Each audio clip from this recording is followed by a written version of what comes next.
Chapter 925. The moment they alighted, Bojio's boyfriend Aura returned. The doctor glanced up for the third time. It's a small injury, there's no need to stay in the hospital. Just make sure it doesn't come into contact with water.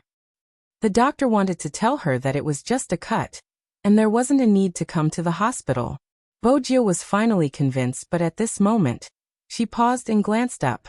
He is a professional esports player and his hand is important to him. Do you want to take a scan to check his wrist?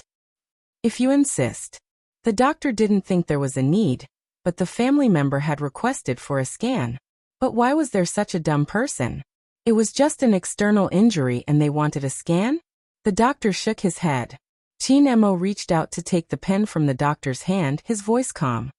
There's no need, just prescribe some medicine for external injuries. The doctor let out a long sigh. Fortunately, this person still had some sense. Bojio wasn't aware that she was being treated as an irrational person. She took the prescription while instructing the Almighty. Don't eat spicy food, don't smoke. With that, she paused and reached out to take the cigarettes and phone from his pocket. I'll help you settle this. Chin Mo arched a brow at the youngster beside him. Tell me, if you don't follow me back tonight, my hand won't be able to come into contact with water. How are you going to solve the problem of bathing? The doctor and the patients around them exchanged glances. Bojio paused. I really have something to do today. Tomorrow. Chin Mo agreed without a change in expression. Change the bandages tomorrow. You can't expect me to do it myself. Almighty Chin was indeed scheming. If Magician and his gang had heard this, they would definitely have ridiculed him. Back then, when he had treated his own gunshot wound, he hadn't even used anesthetics. Now it was just a cut on his finger. The Almighty's words made Bojio's conscience feel uneasy. After all, the Almighty had been the one who had given her the medicine when her eyes had been infected. All right. Bojio nodded, the silver whirlpool above her head turning furry the moment she got serious. Chin Mo reached out and pressed the ahog down. In less than a second it rose up again.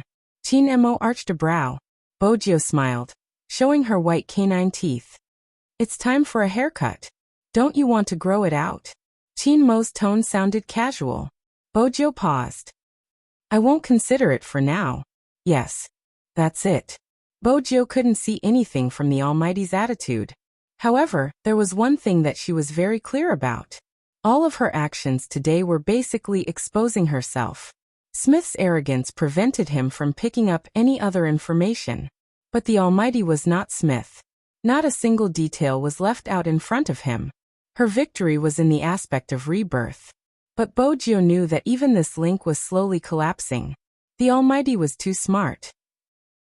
So many times he had suspected her.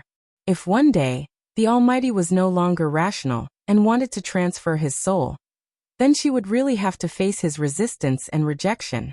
Bojio's fingers stilled. Because of this, she couldn't bring herself to talk about her childhood. At the start, she had wanted to ask the Almighty if he had any good friends when he was young.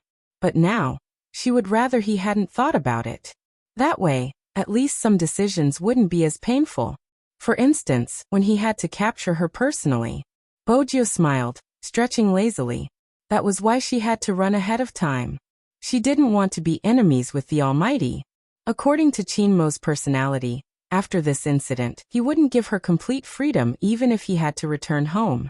After he boarded the Land Rover, he instructed calmly, follow young Master Jio and find out where she is going. Yes. Under normal circumstances, even if the bodyguards in black weren't by Chin Mo's side, they would be 300 meters away, just like the shadows of ancient times. They would appear whenever Chin Mo needed them. Drive to the police station. Chin Mo's gaze deepened. His fingers were still damp and cold. For some reason, it reminded him of the soft and smooth jade from before. His eyes darkened even further. There was no way the higher-ups wouldn't be aware of such a huge incident. But at the same time, Director Huang received a call. The content was, don't be so rash in the future. What if the remote operation doesn't stop? The public will be in danger. Smith will be in charge of the interrogation. That person let out a long sigh. Young Master Chin, please advise him. It's good to be driven, but he has to follow the procedure. Don't make a decision without a request. This will put us in a very passive position. If something really happens, who will take responsibility? Have you thought about it? Director Huang frowned, about to retort. All right, believe in Smith. He isn't any worse than Qin Mo. Director Huang tightened his grip when he heard the busy tone. Smith was preparing in the interrogation room. When he saw Qin Mo walk in, he glanced up. Mr. Qin, right? I've heard a lot about you, but you should have received the news. I will be in charge of the interrogation. You can listen in, but please don't disturb me, all right? Qin Mo stood tall, his gaze calm as he glanced over him. Instead of answering, he asked, Have you fought many times with Z? Of course. Smith wasn't someone who showed off his abilities. He knew how to restrain himself. I'm from the Fifth Avenue. Everyone knows that's Z's home ground. It's hard not to fight with her. Is that so? Qin Mo lowered his body. Has she been to Jiang City before? Smith chuckled. Mr. Qin, have you forgotten? Z is in Jiang City right now. Qin Mo replied. I meant in the past. Of course not. Smith arched a brow. That's all you want to ask. His tone sounded as though Qin Mo was asking a stupid question. Qin Mo glanced at him. I have many questions. For example? Smith shrugged his shoulders. It was more or less as if he was implying that Smith had to ask some meaningful questions to be worthy of his answers. Qin Mo watched him, his tone unhurried. How many times have you lost to Z? Smith. If one had to use a word to describe Smith's current reaction, it would be as if someone had stabbed him in the chest with a knife. It was really painful. Even the expression on his face was rejecting such a question. Qin Mo replied nonchalantly. It doesn't seem easy to answer, but I've studied psychology before. From your reaction, I don't think you've won even once. This time Smith froze. He cursed and wanted to argue with Qin Mo, but Qin Mo didn't say a word. Instead, he turned to Qin Mo and cursed. That person had already turned around to leave. His voice was still very indifferent and noble. With your level, it is indeed so. The interrogation must have been tiring. Bang. The door to the interrogation room was closed behind him. This was the first time Smith had the urge to kill someone. Bojo was right. Wherever the Almighty was around, his venomous tongue could cause a person to collapse. In reality, there wasn't a need for weapons. But Bojo hadn't expected the Almighty to use his venomous tongue to find out about her. Fortunately, she hadn't been to Jiang City before. There was something Smith wasn't aware of. Bojo had been to China, the Golden Triangle where the three countries met. That was where she had met with the fatal ambush. Time trickled by slowly. After separating from Qin Mo, Bojo thought that since she was going to accompany He Honghua to the banquet, she couldn't wear a cleaner's uniform. I need to buy a decent suit, and I need to cut my hair. The youngster stuffed a hand into her pocket, blowing at the fringe in front of her eyes. She had wanted to get a haircut before heading to the men's clothing store on the same floor to pick a suit. Who knew that as soon as she entered the shop, she would be pointed at and shouted, F***CK. F***CK. Expert. The Almighty. My savior. Bojo glanced at the patient. It's you. The Almighty. The thorn-head youngster had probably just gotten a haircut. His haircut was hilarious. Let's put aside the grudge between number 1 and number 2 middle school. Can you do me a favor? Bojo smiled lazily. I can't. I'm in a hurry to get my hair cut. The one washing hair in this store is my little brother. The thorn-head youngster was serious. Help me play a game. I'll get him to wash your hair first. Bojo arched a brow. Why do you have so many little brothers? We're both working and studying. It isn't easy. The thorn-head youngster acted like a gangster. Bojo was helpless. Use your account to play? Is it another fight for honor? It isn't honor this time. The thorn-head youngster was a little bashful. It's a girl I like. I promised to carry her in the Hero Mobile game. Bojo didn't need to ask for the outcome. There was a huge hole in front of her, and she still had to carry him. I didn't expect her to be better than me. The gangster was a little incredulous when he said this. I just told her that I need to change to a place with a better network for another round.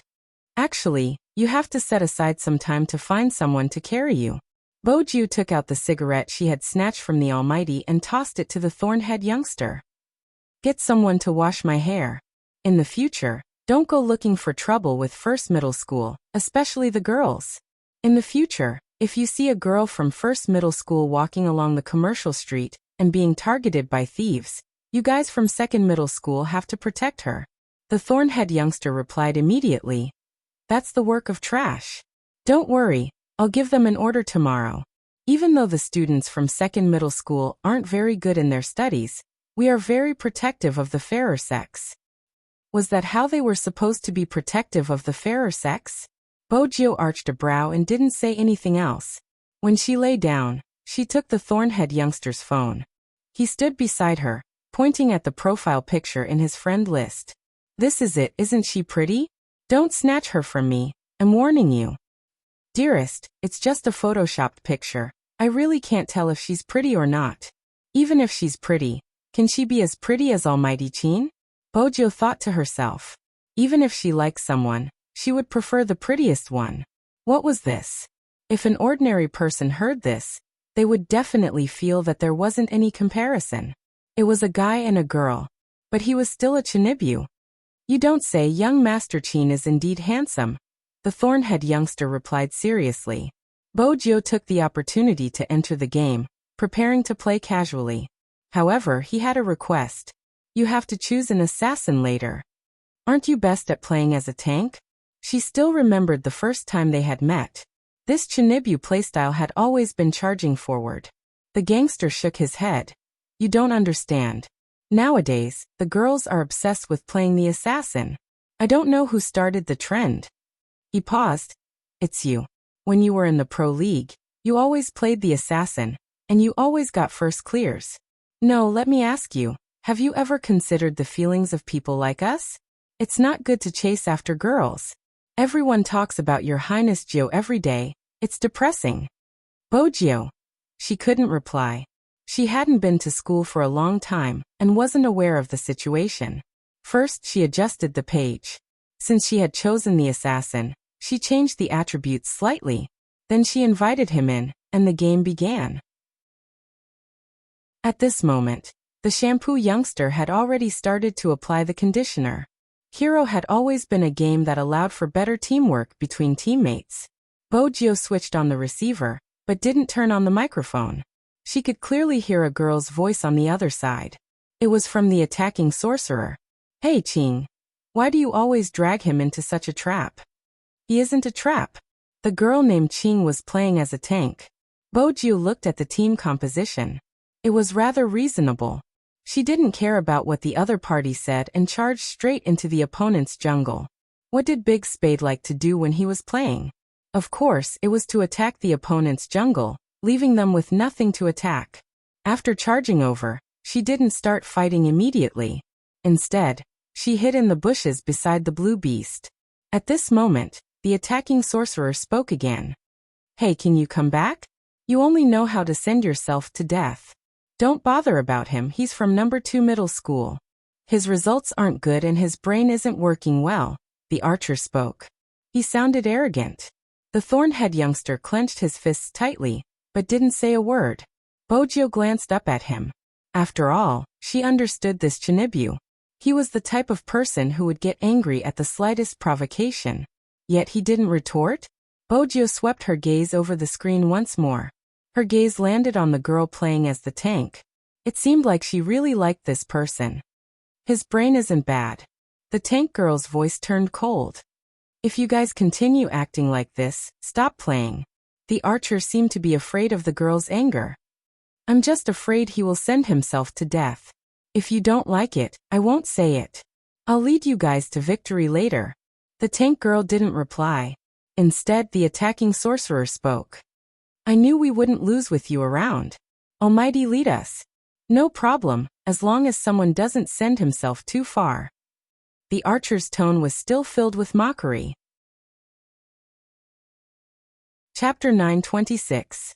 Bojo swung her long sword and revealed herself.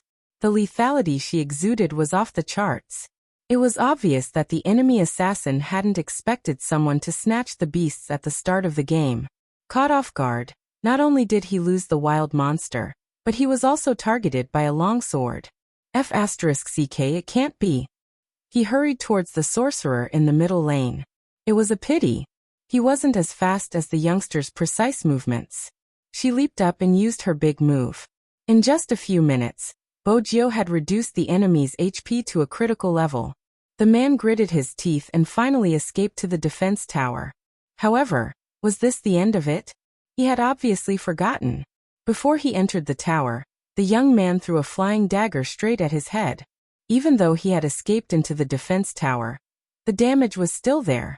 He wanted to return to the city as soon as he took a step. A deafening sound effect appeared in the game. First HP. A magnificent first kill. However, some noobs didn't look at the map. Before the numbers appeared, the attacking sorcerer spoke. Didn't I tell you not to send yourself to death?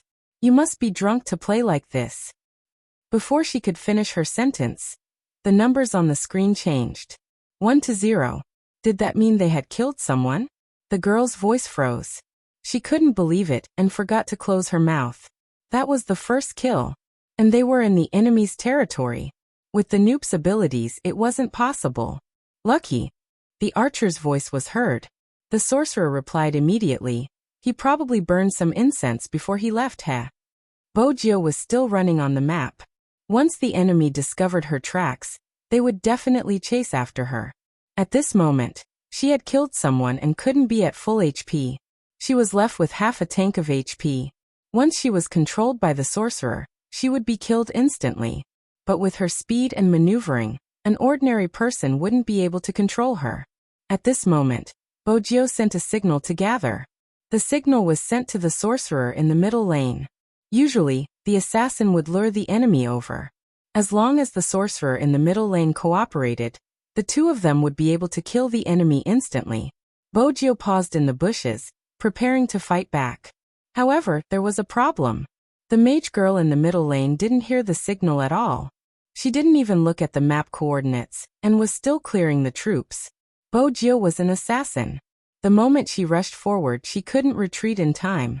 The opposing mage unleashed a powerful spell. Bojio used the strength in her fingers to turn and avoid the fatal blow. However, at this moment, it was no longer suitable to counterattack.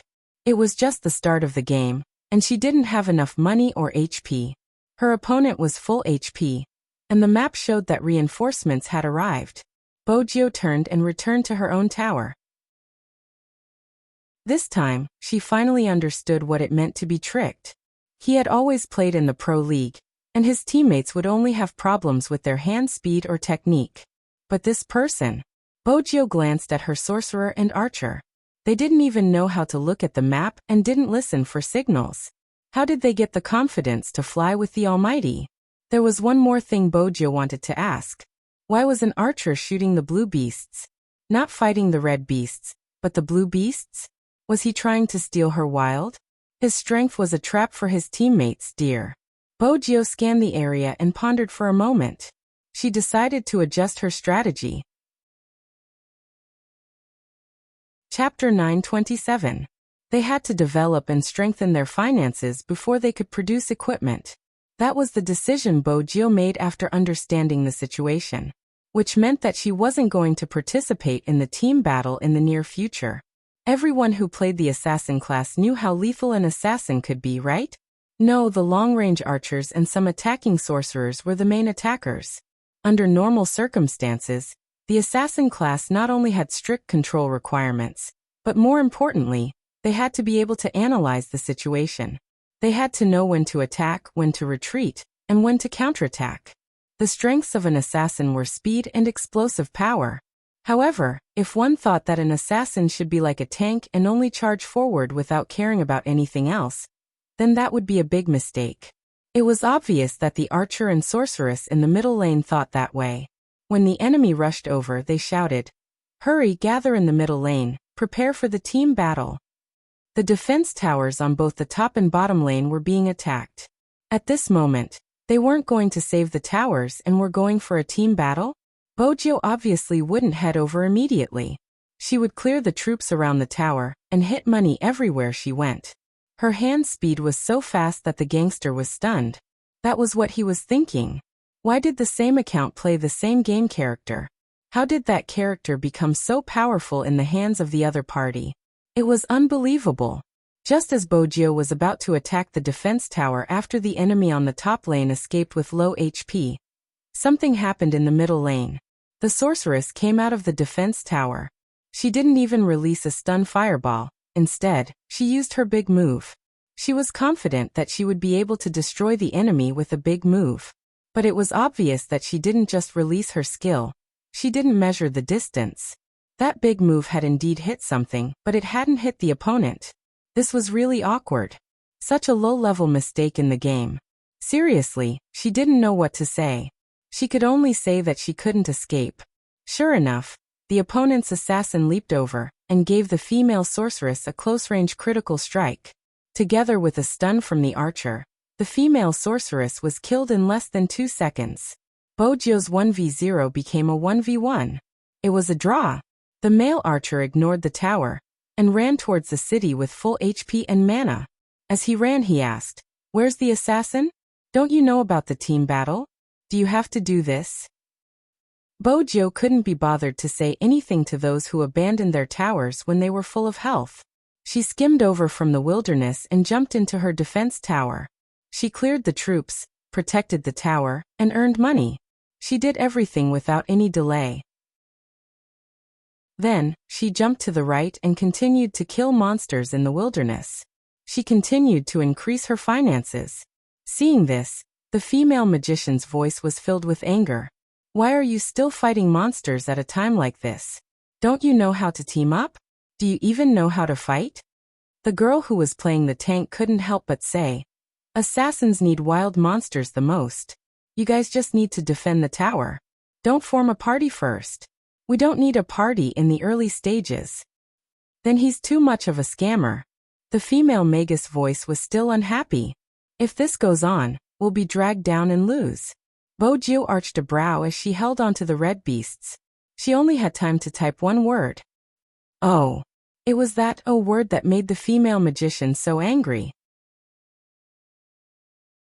Chapter 928. Forget it. The male archer turned on the voice chat. "He can do whatever he wants. We'll team up and attack the middle lane." The female sorcerer replied confidently, "MMH." She maneuvered her character to move forward. There were 2 opponents as well. It was the same formation, a sorcerer and an archer. The female sorcerer saw the opportunity and immediately used a big move. This time, she managed to catch someone. But the opponent's sorcerer seemed to know how to play. He released a stun fireball and with the help of the archer, he knocked the female sorcerer out on the spot. The next moment he used a big move. Kill. The female sorcerer died again. This time, the male archer didn't run because he was hit by the arrow, slowing him down.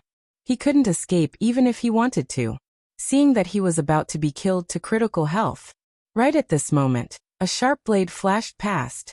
A small knife symbol appeared above the archer's head. The next moment, Bojio appeared like a bolt of lightning, a perfect explosive attack. In an instant, the archer's HP dropped to a critical level.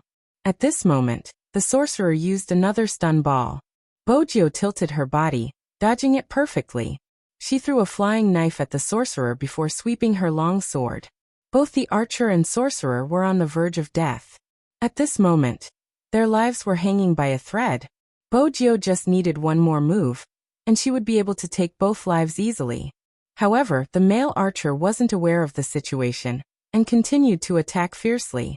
Coincidentally, it was shot by him just like that. The game's music blared. Double kill. The screen showed that the 2 lives were taken by the male archer. Hence, the female sorcerer's tone became even more eccentric. "Look, that's the Almighty. He should learn from some traps and just charge recklessly. It's fine, I'll be watching from the back. Even if he charges into the crowd, he'll still be able to survive." The male archer really believed that he had taken the credit for the double kill. This kid seemed to have forgotten who had saved him when he was almost killed. Why was it the other way around? Bojio glanced over at the thorn-head youngster. Where did he come from? Is that how they play? He's from number 1 middle school. The gangster clenched his fist. That's why I don't like these students from number 1 middle school. But I have to admit that he's very good at playing games. Bojio's lips twitched. You call this good at gaming? He just got a double kill, the gangster said seriously. Bojio arched a brow, her tone calm. He won't have the chance to kill again. Why? The gangster didn't understand. Bojio moved her fingers, clearing another wave of soldiers. Without me he would have been killed. It was a fitting scene. The moment Bojio finished her sentence, news of someone being wiped out came from the middle lane. This time, it was the opponent who got the double kill. The score changed from 3-2 to 3-4. It was obvious that Bojio's team was lagging behind. Not only that, but they also destroyed one of their defense towers. Even the second defense tower was only left with half of its original structure. Fortunately, there was still the girl who played the tank. After returning to her position, she defended the half wall of the tower. The male archer was rather humble. It's my fault this time, I made a mistake. The female sorcerer immediately said. It's okay to die once, everyone makes mistakes, unlike some noob who is still fighting in the wilderness while we are in a team battle. But just as the female sorcerer said this, another sound effect played. Bojio killed someone in the wilderness, successfully tying the score to 4-4. We're really lucky to meet someone with low HP, the male archer said as he looked at the map. His tone was slightly sinister. The female sorcerer was full of disdain. It's all because you and I beat the opponent to low HP, allowing some noob to take advantage of the situation. No wonder he had to team up with us. He wanted to take advantage of us. Just as she was saying this, Bojio led the troops and jumped to the bottom of the defense tower. Successfully destroying the second defense tower on the top lane. Then, she maneuvered her character into the jungle and disappeared again. Other than hiding in the bushes, what else does this noob know? That's enough. The female sorcerer was still commenting. The male archer was still confident. Ignore him, I'm here, there's no need to be afraid. Hence, the two of them started to charge forward. This time, the opponent was alone. It was a 2v1 and the opponent didn't know how to play. The female sorcerer successfully swept the opponent and took a life. Noob, watch out, this is called a game. As she spoke, she took a step forward. A line of words appeared on the screen. Tyrant King has been killed. Killing the Tyrant King in the wilderness would double the team's finances and experience. This was beneficial to the entire team. The one who killed the Tyrant King wasn't anyone else. It was the noob that the female sorcerer was talking about, Bojio. Did Spade Z's FC King come for nothing? Whenever they wanted to clear a dungeon, they would specially choose the difficult hidden bosses. That was why they shocked Zone C time and time again. At this moment, the male archer was still speaking. It's normal for an assassin to kill a Tyrant King. If I was an assassin, I would have killed the Beast King by now. Bojio replied calmly. You can give it a try and see how long you can last before being killed by the Beast King. The male archer could tell that she was being sarcastic. His anger rose. What do you mean? Are you trying to say that I'm not a good player, and that I'm a noob? Under normal circumstances, no one would reply to his question since they had to be careful. But when the word yes appeared on the screen, the male archer wanted to curse. Hee, everyone can see who's the noob. What about you? You aren't even participating in the team battle. What right do you have to criticize others? Don't listen to him. Let's go kill the Beast King. There are 4 of us now, it'll be easy. Was that really the case? They walked over. Bojio sent a message to retreat. Unfortunately, only the girl who was playing the tank hesitated for a moment. The rest of them surrounded the wild dominator boss. The Beast King was stronger than the Tyrant in terms of attack power and HP, making it harder to attack in the early stages. But that wasn't the main point. The main point was that the other party had probably gone to the Beast King. As expected, Bojio hurriedly turned invisible and retreated. But it was too late. The female sorcerer and male archer had been eliminated in this wave of team battle. Fortunately, the Beast King hadn't been killed yet. The other party was still fighting. Everyone knew that the Beast King would belong to the one who dealt the last blow. This was what people often referred to as snatching the Beast King. Bojo hid in the bushes, calculating the Beast King's HP. At the crucial moment, a knife flew over. Chapter 929. Everyone knew what the consequences of this slash would be. The last attack was full of explosive power. It directly stole the Dominator boss that the other side had worked so hard to defeat, and successfully captured the Wyvern. Damn, is the assassin on the other side using a cheat code? How can you snatch it like this? I've already been killed by him twice. I feel so wronged. Don't be so long-winded. Kill him first. There were 5 Dominator bosses, but none of them had full HP. But there were tanks, long-range shooters, and team control sorcerers, all of them surging towards her. Bojo glanced at the map on her phone but didn't turn back. The reason was simple. There were 2 people on the way back. One was a tank, and the other was a mage. Going back was basically suicide. He moved sideways towards the opponent's wilderness, making use of the bushes and walls in the wilderness to perfectly avoid the long-range cannons fired by the archer. This kid is too bold. Stop him, we must stop this assassin. However, Bojo wasn't going to let them catch her so easily. When she escaped, she didn't forget to throw a flying dagger at them. 2 people were sent flying in a row, and both of them were slowed down by her. He was about to escape. The young man raised his hand, and the towel he was using to dry his hair accidentally covered the young man's eyes. Bojo's first reaction was that it was over. As expected, the resurrected teammates didn't give her any support. They were separated by a wall. One of them was low on HP, while the other was half HP. Both of them had used their ultimate moves on her. In other words, if their archers and mages attacked together, their opponents would be helpless. But no one cooperated. No one even tried to save her. When Bojo sat up, the character on her phone had already revived in the city center. The female mage was still unhappy. Everyone's back. Why did you rush in alone? You'll be surrounded. Li Shui, he stole the Dominator boss. Did you only see him being surrounded? Did you not see him steal the boss? The tank girl was really angry this time. You're the one who used your skills the wrong way, not him. The sorceress paused for a moment, then said in an indifferent tone. So Qing, you still think I'm wrong? Then let him fight on his own.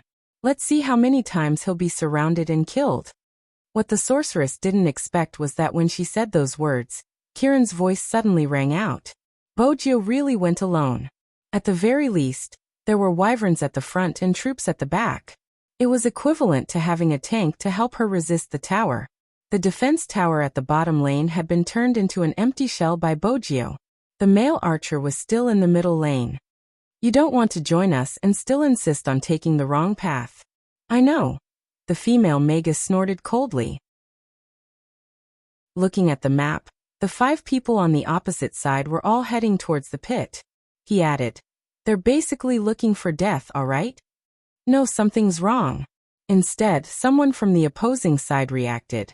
It was because he usually watched the pro scene, but now he only paid attention to one thing. That was, the income of this assassin was more than double of theirs. In other words, with the same game character, the opponent's attack power would be much higher than theirs. Don't go. Before he could finish his sentence, the game's music blared. K. A 1 kill. Look, he's dead. The female magus shrugged. And you still say you're not a scammer. But as soon as she finished speaking, her expression changed. That was because the second announcement sounded in the game. Double kill. Double kill? What did that mean? The person who had died wasn't the pit, but the opponent? That wasn't all. The pit had killed 2 of their players in one go. Even when he was surrounded by 5 people, the male archer was calm. It's just a double kill. He won't be able to escape anymore. But his luck isn't too bad. The male archer wanted to give the female magus and himself a way out, attributing everything to luck. But Bojo wasn't going to give them the chance to argue. She retreated, hiding behind the bushes. The opponent was still shouting, F***CK. He actually dodged it again. Where's the tank? It can enlarge, squat him. The one who said this was the only DPS on the other side. He didn't know that the moment he finished speaking, the assassin who had been running to the right shook. After changing his body shape, He stuck close to Bojio and swept her across. All of a sudden, the third in-game sound effect rang out. 3 kill. But that wasn't the end. Bojio tilted her body, the flying knife piercing through, reducing the speed. The opponent's assassin couldn't even walk, much less escape. With a swoosh, the sword landed. 4 kill. This time, the sound effect was different. Be it the other party or the hairdresser, both of them were dumbfounded. The Thornhead youngster's jaw dropped. That works too? MMH. Bojio replied, her fingers twirling. The Thornhead youngster reminded her. Aren't you leaving? He's in critical condition. The opponent was a tank, he couldn't move. I won't leave with the dragon. Bojio's phone switched back and forth. She seemed to be changing equipment. The image that flashed by made the Thornhead youngster dizzy. The Thornhead youngster rubbed his temples. Why are you still fighting when he's in critical condition? He's a tank. He doesn't have any big moves left, Bojio replied faintly. The Thornhead youngster was confused. Seriously. How could she remember that? How could she let him have a good time? Sometimes you won't die if you don't escape, Bojio said, charging forward with her sword. She swept across, catching the opponent off guard. The tank didn't have time to react, and was already in critical condition. At first he thought it was over. After all, the city center was behind him. As long as he returned to the city, he would be back to full HP. Unexpectedly, at the moment when he walked back to the city, a flying knife directly stabbed at him. 5 consecutive kills. The Thornhead youngster took a deep breath when he saw this. The female sorcerer and male archer froze on the spot. After all, everyone could hear the sound effect in the game. It was a 1v5 and he was surrounded on the high ground, but he still managed to kill 5 consecutive kills. This time, they couldn't say anything about the opponent relying on luck. The atmosphere was awkward. Everything in front of them, including the tall figure standing in the middle of the screen and the shattered city, was a harsh slap to their faces. They won the match. They didn't just win. Everyone felt as though they had been put on a show by the assassin in black. Especially the last 5 consecutive kills on the high ground. The opponent couldn't help but ask Bojio to be his disciple. Bojio didn't agree, returning the phone to its original owner. She looked at herself in the mirror, deep in thought. It wasn't an easy match. There were even a few times when she had to escape to save her life. She wasn't like this when she was in a professional match, because no matter where she appeared, the team would rush to support her. She didn't need to escape, she just needed to cut in quickly and accurately. It was especially so when she was in a team with the Almighty. Bojio thought about it. She roughly understood what Fengyi meant when he said, "You still need to train more." When playing hero, one person could indeed carry the entire field. But real esports wasn't a single-player game. It was to be like the Almighty, who could carry the entire field when he was alone and could coordinate well in a team battle. It seemed like before the National League, it was time to change what she lacked the most. On the other side, the silver-haired youngster stood up with a smile. On the other side, the Thornhead youngster pondered for a moment before opening the WeChat discussion group. With a flushed face he said, "I'm sorry, I wasn't the one who played the previous round. I'm not good as an assassin, but I can play as a tank. Even if it's a pit, I can block in front of you and give you time to escape. What I mean is, are you still willing to play with me?" In reality, if the Thornhead youngster hadn't said it, no one would have known he had found someone else to play for him. After all, everyone was still immersed in the shocking quintuple kill just now. But to the Thornhead youngster, he didn't have a single good point. He wasn't good at his studies, and even though he looked good, he wasn't smart. He liked to be the boss, and even in games, he couldn't beat the boss of number 1 middle school. The latter was a huge blow to him. You guys wouldn't understand the hatred between number 2 middle school and number 1 middle school. Who was better? It was a matter of pride. In comparison, he wasn't as good looking as the youngster. After all, pretty boys were trending nowadays. A tough guy like him wasn't cute. But he knew there was something he had to follow. Things should be as they were. He wanted to act cool. Hence, when he saw the youngster, he wanted to win. But at that time he had thought it through. If he won, he would tell the youngster the truth. Even if he was a bastard, he wouldn't lie to the girl he liked. That was also the reason why Bojio felt this Chinibyu was worth befriending. The WeChat discussion group went silent for a second. The next second, the sorcerer girl Li Shue's voice popped out. I knew it. How can a pit like you play so well? Playing games requires intelligence. Li Shue, don't make things difficult for the students from number 2 middle school. It's not easy to find someone to play for him. It was obvious that the person who said this was the male archer. The thorn-head youngster clenched his fists. Bojio glanced over. This is the second time you have to control your temper. I can't help it, they are friends. When the thorn-head youngster lowered his head, he looked like a large dog. Otherwise, with my temper, do you think I wouldn't beat them up?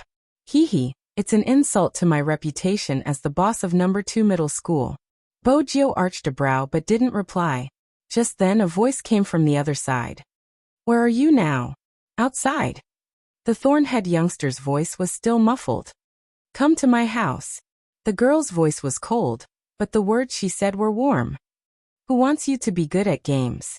Hurry up and study with me. You don't want to go to university anymore, do you? The thorn-head youngster's eyes lit up.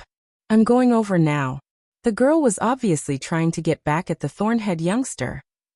Some people are indeed smart, but remember, I like people like you who are a little dumb and a little pit. MH. The thorn-head youngster nodded continuously. Bojio seemed to be able to see a certain Chinibyu's ears pricking up. Seriously? Did his lackeys from number 2 middle school know about him? But, from your tone, you two seem to know each other? We live in the same district, but we weren't familiar with each other in the past. We only got to know each other after a while. With that, the thorn-head youngster turned and patted Bojio's shoulder. I heard that you like young Master Chin to the point of insanity. But you still haven't moved his heart, right? Bojio. Who did you hear that from? Is that how you use the adjective crazy? To be honest, I used to despise people like you. What's that called again? Oh right, gay. The thorn-head youngster frowned. But you are different, you aren't a sissy at all. As the boss of No. 2 middle school, I shouldn't be talking to you about this since destroying you has always been our school's plan. But this time it's different. I feel that there's something wrong with number 1 middle school recently. Don't always chase after your almighty and forget your mission as the boss of number 1 middle school. Bojio. What did he mean by mission as the boss of number 1 middle school? This was a conversation between a Chinibyu. What problem? Bojio asked casually. The thorn-head youngster caressed his chin. Someone wants to buy the trending searches. It's the girl who played with us just now. By the trending searches. Bojio frowned. Why would a high school student want to buy the trending searches? The thorn-head youngster shrugged. I don't know the details, but I know who her target is. It's a web novelist who seems to be depressed. Bojio glanced up. Why are you telling me this? Aren't you an esports idol? The thorn-head youngster pouted. An idol has to display his strength, and let the people who like you learn from him. Someone should believe your words. My girlfriend likes that web novelist quite a bit. Bojio arched a brow. Your girlfriend? The girl who played with Tank just now. Isn't she pretty? The thorn-head youngster asked shyly. Bojio replied lazily. She just asked you to go home for tuition. How did she become your girlfriend? Didn't you hear her say she likes me? The thorn-head youngster shook his head. Forget it. Someone like you who doesn't get confessed to often wouldn't understand. Bojio. Honestly, this isn't the only problem in number 1 middle school. As the top student in the school, you probably don't realize it. Anyway, it's quite troublesome. The thorn-head youngster revealed another piece of information. Previously, I saw someone from number 1 middle school with the local tyrant. He seems to be a mistress, and is helping the other party to do something. The local tyrant seems to be doing a big business recently. In short, it's very profitable. But the dangerous thing is, when I went to socialize with my old man, I heard him say that as long as he took down the school, he would earn more than that. Speaking of which, aren't the students from number 1 middle school all dumb geese who only know how to study? Why is it more chaotic than number 2 middle school? It didn't seem to be important, but it revealed a lot of information. Bojio memorized everything without batting an eyelid. She stuffed her hands into her pockets and glanced at the clock hanging on the wall. I have something on, I have to go. All right, the thorn-head youngster replied. When I go to socialize again, I'll help you look after the students from number 1 middle school. I don't want you to die before I can even fight with you, benefactor. After Bojio left, someone in the WeChat group asked, who was the assassin just now? I recorded it and posted it online. Someone said that the assassin was so cool. Can you tell me who it was? The thorn-head youngster thought for a moment before typing an ID. Spadesy. In an instant the WeChat group exploded. Spadesy. Oh my god. It's actually my Highness Gio. Is he still there? Is he still there? I want to confess. No wonder he got the first kill in the first match. It's indeed my big Spade style. He even stole the dragon. He's so shameless, so cool. He must be really depressed. That's why when Big Spade is around, don't fight the dragon, it'll ruin your life. Li Shui just said that Big Spade is a scammer. Li Shui, who was called out, paused for a moment, then said, it's just a game. Of course, professional players play better than us normal players. To be honest, I don't know all of these esports players, but I don't really like them. It's not that I'm being biased, but I just feel that these people are leading the students astray. Instead of studying, they're always playing games. It's not good to be addicted to games. The thorn-head youngster didn't get angry at all. After hearing her words, he turned on the voice chat. Student Li Shui, think about it before you speak. Who is the number 1 in number 1 middle school? It's the person who doesn't study properly. Spadesy is an esports player, but in your words he's addicted to games. How dare you say he's not biased? If you think games aren't good, you don't have to play because it only shows the bad side. On the other hand, there are people who work hard and never give up. Even if they score 0, they can still shine in the esports arena. If you don't understand this logic, shut up. Ching, this is the person you said you like? That's enough. How can you be so rude? Li Shui sneered. Ching also turned on the voice chat, her tone unhurried. If speaking the truth is rude, then we can't do anything about it. Li Shui paused. She didn't expect the other party to put her in such a difficult position. She threw down a sentence. You really learn from the people you interact with. Then she went offline. She had more important things to do. There was no need to argue with them. Just like that, the entire incident seemed to have calmed down, but in fact, the darkness was just starting to descend. It was written in a book that the human heart was scarier than ghosts. And no one could predict the human heart. Time trickled by. At the largest garden-style hotel in Jiang City, there was a gathering for businesswomen. For such an annual gathering, the guests were all successful and reputable women in Rivertown. They weren't just rich, they had to be classy. Hence, as long as one was from Rivertown, he or she would want to attend such a gathering. The place was filled with fresh flowers, all wooden decorations. There was a piano in the middle, a champagne tower placed high, and on the wooden table covered with a white tablecloth, besides candles, there were all sorts of fruits. Not far away, there was a chef making pastries and some barbecued meat. This meant that people could order whatever they wanted to eat on the spot. In the past, He Honghua didn't have the right to attend this gathering. It wasn't because she wasn't rich enough, but because the other party invited Su Mei. This time, He Honghua attended because she was clear that she had to do something at the right time. Her Jiu was already a professional esports player. She was bound to become more and more popular in the future, to the point that almost all the students were talking about her. Because of this, she couldn't step back. She didn't want people to say, "Look, that's her." Her mother came from the countryside, and she's a shrew who can't even write. When people talked about Jiu, they would say, "Look at that person." Humans were just that weird. In the past, He Honghua never cared about what others said about her. But once her child was involved, everything changed. It didn't matter what her family background was. But she didn't want such things to become a burden to her Jiu. He Honghua had always been a carefree person.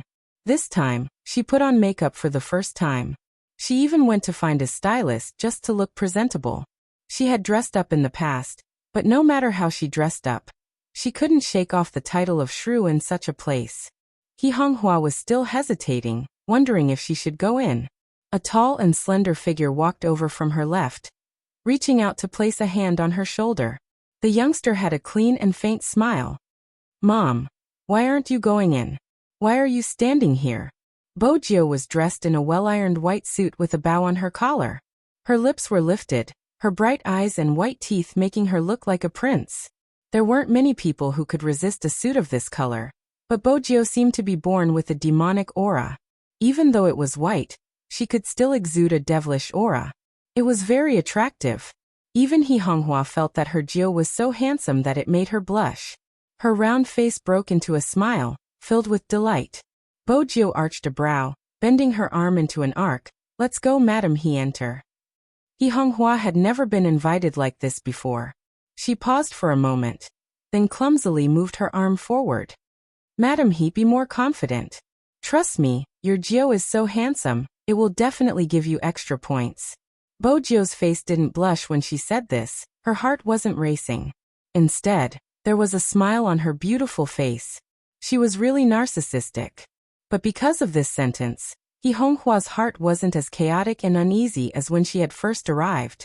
"Yes, be more confident. She was here to eat." Bojio glanced over as she walked, observing He Honghua's side profile. When she saw the smile, her lips lifted. He Honghua still had to ask, "What did you do today? I didn't see you at the club. Your teammates said you weren't training today." Bojio wasn't going to tell He Honghua about defusing the bomb. She reached out and tugged her suit, smiling devilishly. "I went to buy this and even got a haircut. I'm going to accompany Madam He to the banquet. How can I not bring my own equipment to carry the crowd?" He Honghua laughed. "You child." The moment they entered, they caught everyone's attention. Chapter 930. The male archer from before was also at the banquet. Compared to Bojio's suit, he was dressed with more thought. He was wearing a British tuxedo that was tailored well, making him look tall and straight. The male archer wasn't anyone else. He was the celebrity son that Guorong had mocked when she heard that He Honghua was attending the banquet, Isihua. When he found out that movie Queenan was coming, he felt that his chance had arrived. They were in the same industry after all, hence he had received some news. Recently, movie Queenan had secured a huge role overseas, and the director was internationally renowned. He was currently searching for a mysterious Asian youngster. If he received movie Queen Anne's recommendation, he would be able to act in the film. Wouldn't his net worth be that of a C-list celebrity? Those that weren't in the industry probably wouldn't know. As long as he acted in a huge film overseas, he would receive a steady stream of domestic resources. Other than that, he would be classified as an actor. Hence, to Isihua, today was truly a ladder for him to climb up. As for his acting skills, who cared? This was an era where looks mattered. As long as his acting skills were good, there wouldn't be a problem. There were people in the industry who wanted him to study. What a joke, he had to squeeze time for his classes because he was worried that the paparazzi would say that his acting had affected his studies. He had to be a role model, so he didn't have the time to study. Anyway, he could just use a stunt double for some scenes. As long as he had connections, he wouldn't have to worry about not being popular. Right now was the best time for him to grab hold of this opportunity. In terms of looks, he was confident that no one could beat him. But Isihua tightened his grip on his wine glass when his gaze was stolen. The people that had been chatting with him paused, their gazes landing on the person who had stolen his limelight today. Isihua was still in the group chat, obviously aware that the person who had stolen his limelight was Spadesy. But they didn't know that he was the shooter. Regardless of whether he was playing or interacting with others, he would never reveal his real identity. At most, he would say that he was from number 1 middle school. After all, he was a celebrity. But he had never experienced such a feeling. It was fine that he had been outshone in the game. What right did this upstart from the countryside have to come here and steal his limelight? Guorong didn't like He Honghua and the others either. In fact, this was not surprising. Some of the ladies who often socialized knew that Guorong and Sume were very close. Back then, she had looked down on He Honghua and even said that Guorong could not understand why that plain and fat country girl was so persistent. Could it be that Guorong could not see what she and Sume had sensed before? If she knew what was good for her, she would quickly give up. She had no self-awareness at all. Hence, when Bo Jio and He Honghua started walking, her first reaction was to pout. However, people like them would never show their true thoughts on their faces. This was the elegance they flaunted. This was also the reason why Guorong felt that she was superior to others. She looked down on people like He Honghua who came from the countryside, and wanted to join them no matter what their status was. Not to mention that son of hers. Not only was she a love-struck fool, she even dared to attack his own father. Guorong had also heard Sume talk about this person. Other than being a professional esports player, there was nothing good about him. But even though esports sounded nicer, it was just a game. He was really a person at the bottom of the social hierarchy, trying to find an opportunity to bite others. Guorong retracted her gaze from the two of them, holding on to her wine glass with a smile. She couldn't even be bothered to look at them. Come, Sihua, follow your Aunt Yonghuan more. It will be easier for her to introduce you later. I remember that you have interacted with movie Queen before, right? Guorong was obviously trying to raise her son's social status. Sihua had indeed met movie Queen, but he had been seated below the stage, watching the goddess of the film and television industry receive her award. But that didn't stop him from using this incident to create hype.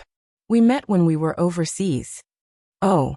As the organizer of the banquet, Yonghuan arched a brow and smiled. Sihua, you are quite impressive. Sihua replied humbly. It's nothing much. It was just a chance to attend an event and learn from a senior. You're doing quite well now. A lot of people are asking me how I met you when they saw our photo. You'll definitely become famous in the future. Yonghuan smiled and said, Don't forget to support your Auntie Yang. Sihua was confident. I definitely won't forget. But even so, he didn't manage to attract the attention he wanted. Because the ladies beside him weren't talking about him, but the nouveau riche who wasn't even fit to carry his shoes. That's him, right? Spadesy? I don't know why my daughter likes him so much. My daughter isn't interested in anything other than solving questions. This time, she actually said she wanted to surpass the school hunk in her school to be a qualified fan. What do you think she's talking about? My son is even more interesting. He recently cut his hair and said he wanted to join the military. He said he couldn't even beat a gigolo in his life. It was too humiliating. Now that he joined the military, it fulfilled our wishes. In the past, he always thought he was the best in the world and was extremely arrogant. But to be able to beat my son down, he is indeed impressive. It's good to have such a child. He seems rather sensible, unlike what Sume said in the past. There were plenty of whispers in the banquet. But Sihua wanted to share all the whispers with him. Both mother and son had the same thought. Guorong didn't feel comfortable either. After all, in all the events she had attended, as long as her son was around, others would always be envious of her. Today's banquet wasn't going according to her expectations. Guorong narrowed her eyes. As the invited party, she had to greet the host. It was basic etiquette. Hence, the moment Bo Jio entered, she brought He Honghua towards Yonghuan. If it had been He Honghua herself, she wouldn't have been confident. But with Bo Jio around, things were different. He Honghua greeted Yonghuan naturally. To Yonghuan, maintaining harmony in social settings was basic etiquette.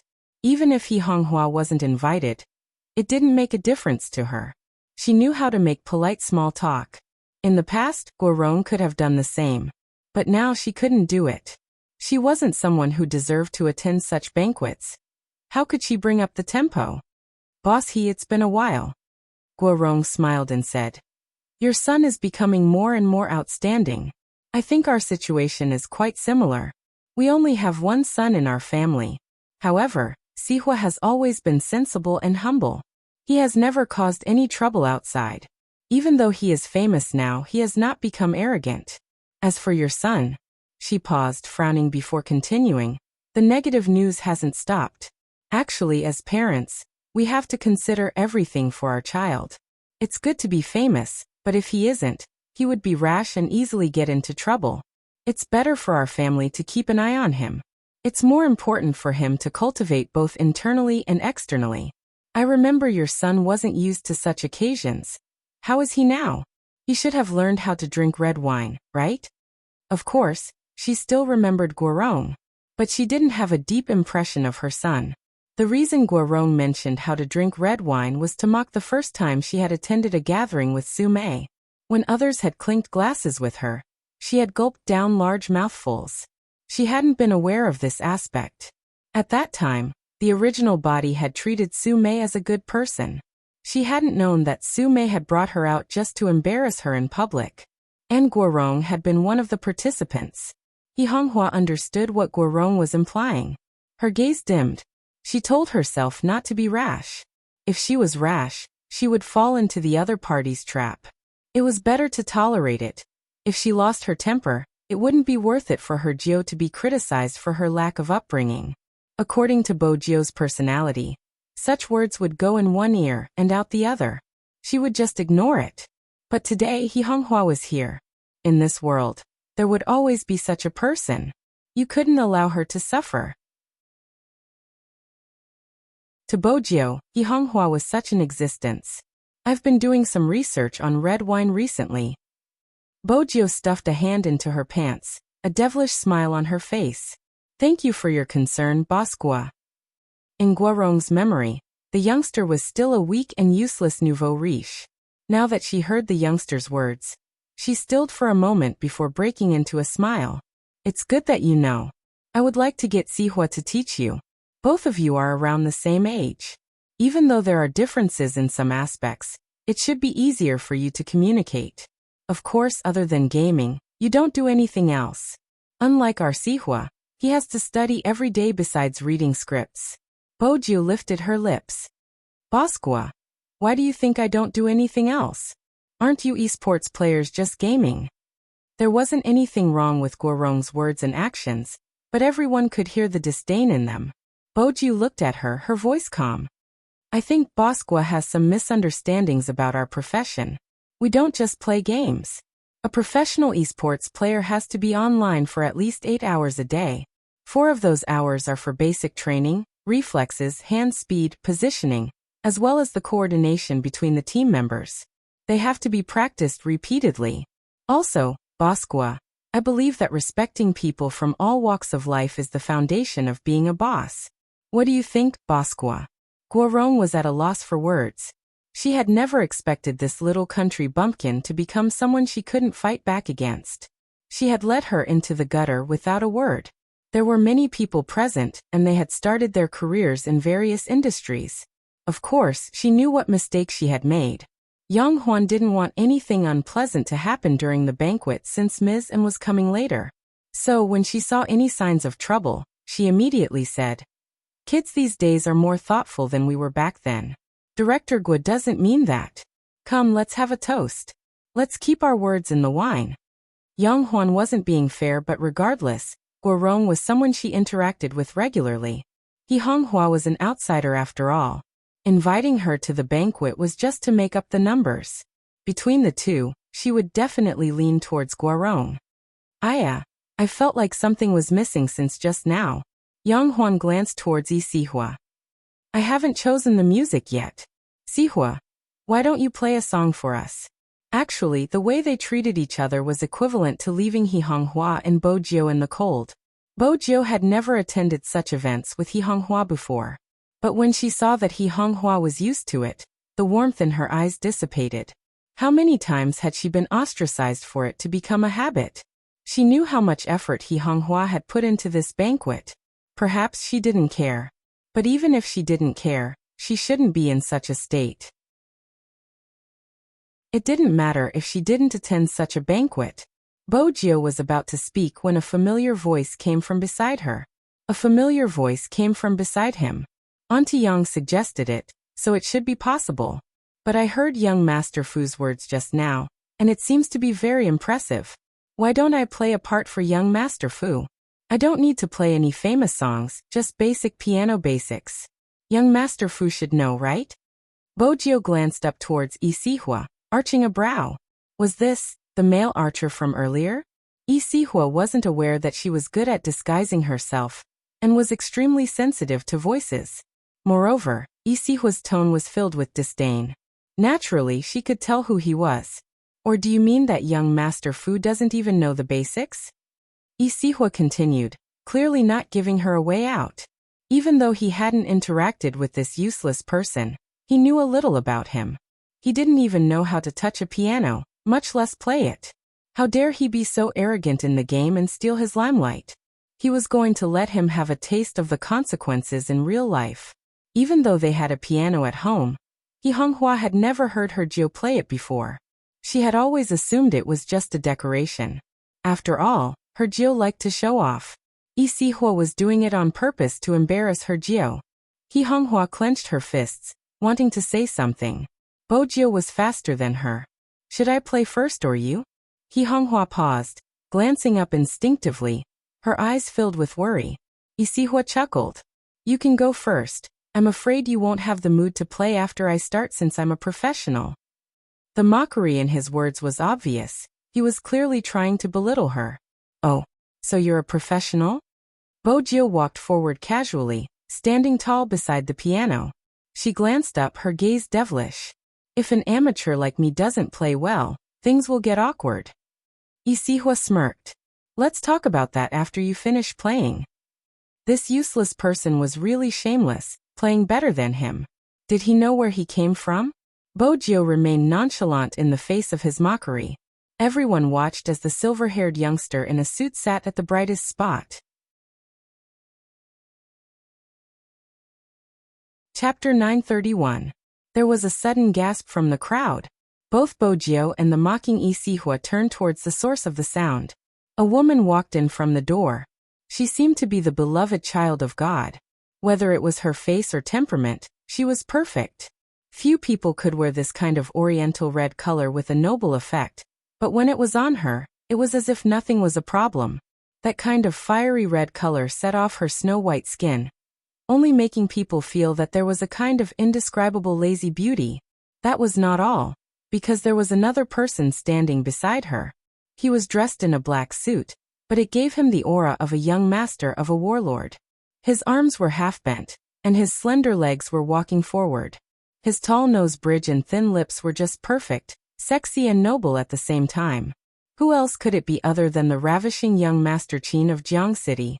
The woman in his arms was Movie Queenan, whom Yang Huan had been looking forward to meeting for a long time. In reality, not many people knew that Movie Queenan and Qin Mo were mother and son, mainly because no one knew about Movie Queenan's background other than acting. Her appearance this time. Many were shocked. In terms of age, the two of them didn't seem to be a match. Besides, for young Master Qin to accompany her and intentionally lower her status, she must be a relative of the Qin family. Could Movie Queenan be one of young Master Qin's cousins? The wrong guess was because Movie Queenan didn't look like someone in her 40s. Other than Yang Huan, Bo Jiu was the only one who knew the truth. But Bo Jiu was surprised that the Almighty and Movie Queen would attend the banquet. Based on their personalities, they shouldn't have attended such events. That was indeed the case. Movie Queen Anne's motive for attending the banquet was to make friends with her in-laws. She hadn't expected to meet her son at the entrance. Hence, she had dragged him in. Movie Queen Anne had wanted to introduce her son to Madame, but the moment she entered, she saw the silver-haired youngster smiling faintly at her from beside the piano. Jiu was here too. In that moment, Movie Queen Anne's eyes lit up. That was the benefit of being beautiful. Even her eyes were deep and seductive. Yang Huan also saw Movie Queen Anne's gaze on her, but she assumed that Movie Queen Anne was looking at Isihua, so she walked over with a smile. Sister Anne, you came at the right time. Sihua was just about to play the piano. Guorong followed behind Yang Huan. Looking at the beautiful woman in front of her whose age could not be guessed, her mind raced. She didn't know how powerful this person with the surname An was. In her eyes, the other party was just a celebrity who was good at acting. Later, she heard from her son that her identity would be of great help to him. Only then did she change her opinion of this woman. It was a waste to use such an important time to trample on Honghua and her son. In any case, a country bumpkin would only be a country bumpkin. It was not worth it for them to take it seriously. Therefore, Guorong quickly continued Yang Huan's words. Madam, Sihua told me that you've met once. What he said the most was for me to learn from your elegance as a mother. Now that I've seen you today, I'm still far from it. Movie queen and didn't say anything in response.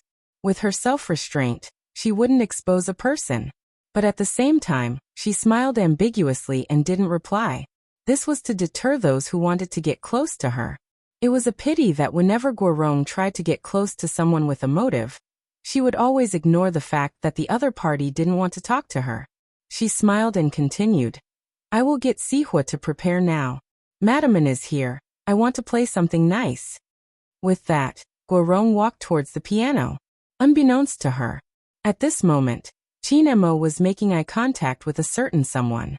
The gist of it was for her to go over to his side. This time, Bo Jiu understood the Almighty's intentions. She supported her chin with her left hand, her fingertips tapping the piano keys. She still had to play. Qin Mo arched a brow, his gaze sweeping over Sihua, who was standing beside her. His eyes dimmed as though he was asking, who is this? Don't tell me he's the person you confessed to before. Bo Jiu understood his gaze. Almighty, don't bring up my dark history. Besides, how could I confess to someone like him? It was an insult to her taste. He Honghua noticed her Jiu's gaze, but she wasn't sure if she should greet Qin Mo in such an occasion. Yes, in He Honghua's eyes, Qin Mo was just a junior who often visited her house. But from the looks of it, Qin Mo had been much easier to interact with when he was at her house. Now that they were in public, his aura changed. It was an air of nobility that kept strangers away. He Honghua wasn't the type to announce their relationship to the world. Hence she didn't move. She was still thinking about her Jiu's piano competition with someone. Bo Jiu had the same thought. After the interruption, she tidied herself up and was about to start. But Madam is here. Let's stop this meaningless piano competition for now. Your son should sit somewhere else. Guorong smiled politely since she had to be elegant. He Honghua frowned. What was the meaning of this? They were the ones who wanted her Jiu to play the piano. Were they trying to chase her away? Bo Jiu smiled. She didn't move, her posture relaxed and suave. Bosqua doesn't have the final say. We still have to compete. Guorong chuckled lightly, like an elder guiding a junior. Young Master Fu, don't be so serious now. If you really want to compete, I'll get Sihua to teach you another day. Bo Jiu didn't move. Instead, she glanced up, her gaze as dark as the night sky, sending chills down her spine. Guorong was stunned by the young man's gaze. Yang Huan hurried over. Madam it's going to be a private gathering and the piano is going to be used. I'm sorry, why don't you get your son to leave first? Yang Huan was the organizer, and since the organizer had said so, it would seem shameless if she continued to sit there. However, this group of people was too much of a bully. They were the ones who had coaxed her Jiu to play the piano. Now, weren't they just playing with her? He Honghua clenched her fists, her face flushing red. Sihua was already standing beside the piano. His arrogant attitude was obvious. He was asking the youngster to give way. But he hadn't expected this. The slender figure walked over and stood in front of him. He stuffed one hand into his trouser pocket, the other on the piano. He was elegant, handsome, and elegant. People like him couldn't compete. Sihua was confident in his looks, but as long as he was around, celebrities like him had to step aside. He had filmed a role in the past, a young master of the warlord era. He was from No. 1 middle school after all. The forum would definitely be flooded with his photo. But very quickly, someone posted a photo of Qin Mo. What's the big deal? I'll show you the young master of the warlord in real life. When Qin Mo had first entered the school, he had been wearing a military uniform and undergoing military training. His upright posture hadn't captured his face, but the image of him holding a bottle of mineral water and wearing military boots had instantly caused the posts related to him to sink. At that time, he had been thankful that Qin Mo wasn't in the entertainment industry. Now that he was facing Qin Mo, Sihua didn't have any temper, because he knew very well that there was too much of a gap between them. What confused Sihua the most was movie queen Anne's words. Jiu, you know how to play the piano? Sihua wasn't the only one whose expression changed. Even Guorong turned towards Movie Queenan. Jiao? Movie Queenan actually called this country bumpkin Jiao? Did they know each other? How was that possible? He Honghua was the son of a country bumpkin. How could he know such a noble person? But the scene before them forced them to believe it. Movie Queenan was behaving like a fangirl, her eyes sparkling. Hurry up and play a song. I've always wanted to see you sitting in front of the piano. It's just as I imagined, it's perfect. Yang Huan and Movie Queenan could be considered friends, but even if it was her, Mizan wouldn't speak to her in such a tone. What exactly was the relationship between He Honghua's son and Sister An? No, what had he done to gain Sister An's affection? Bo Jiao had interacted with Movie Queenan a few times and knew that the Almighty's mother had probably portrayed her character. But no matter what, he was still a son who slept with someone else. Bo Jiao was still obedient. What would Goddess An like to hear? Sky City. Movie Queenan seemed to have thought of something and smiled. Mo, plays well too. A duet would be perfect. Aren't you going to compete? Let him back you up. In reality, Movie Queenan wanted the two of them to be in the same frame, so that Madam he would feel that they were a good match. Besides, the situation had been obvious. Someone was bullying Jiao. What kind of joke was that? She couldn't even bear to make things difficult for the child. How could she allow him to be bullied? During this time, Guorong and Yi Sihua's expressions had changed several times. The moment Movie Queenan finished her sentence, the mother and son froze. Yang Huan wanted to say something. Sister An. Huan, regardless of the situation, you have to know how to treat your guests. You did well when you were young, but now that you've grown up, you seem to have forgotten. Movie Queenan glanced up at her. With just that one glance, Yang Huan's face burned. Everyone present knew that he was going to stop when the time was right. As the host of the banquet, her actions had been overboard. Yang Huan hadn't expected He Honghua's son to know her, Sister An, the heir of the biggest financial group. On the other side, Qin Mo was already seated beside her, playing the first sound test. Yi Sihua's face turned pale. He knew he wasn't Qin Mo's match. But taking a step back, it wasn't a bad thing for him. Based on his understanding of the country bumpkin, he wouldn't be able to follow Qin Mo's tune. That way, the country bumpkin would be the one making a fool of himself. With that, Yi Sihua's lips curved upwards. But in the next second, the silver-haired youngster pressed the keys, her fingers gliding over the piano like water. Her hair fell softly behind her ears, her fair neck, her distinct collarbones, every joint flawless. The youngster in the white suit seemed to have been poisoned with every glance. The youngster's tune was ethereal and pleasant, penetrating into one's heart. The scene Yi Sihua was expecting didn't happen. On the contrary, after hearing the sound of the guqin, everyone looked towards the center. The scene in front of him was indeed too beautiful. It was as though all the lights had been drawn out of the ensemble by the two men at the piano. The silver-haired youngster glanced over with a smile. Even the noble Qin Mo seemed to have a liveliness to him. The people present had also listened to all kinds of concerts. This was the first time they had heard such a concert. The coordination between the two did not have the slightest bit of interruption. Their smooth movements reverberated in everyone's ears. Everyone could not help but close their eyes to enjoy it. There was even a professional piano teacher among them. Yi Sihua's face turned paler as more and more people surrounded him. Someone pointed out, Yi Sihua's piano skills aren't as good as his. At that moment, Yi Sihua felt as though he had been slapped in front of everyone. He had mocked her at the start of the concert, but now, he had returned everything.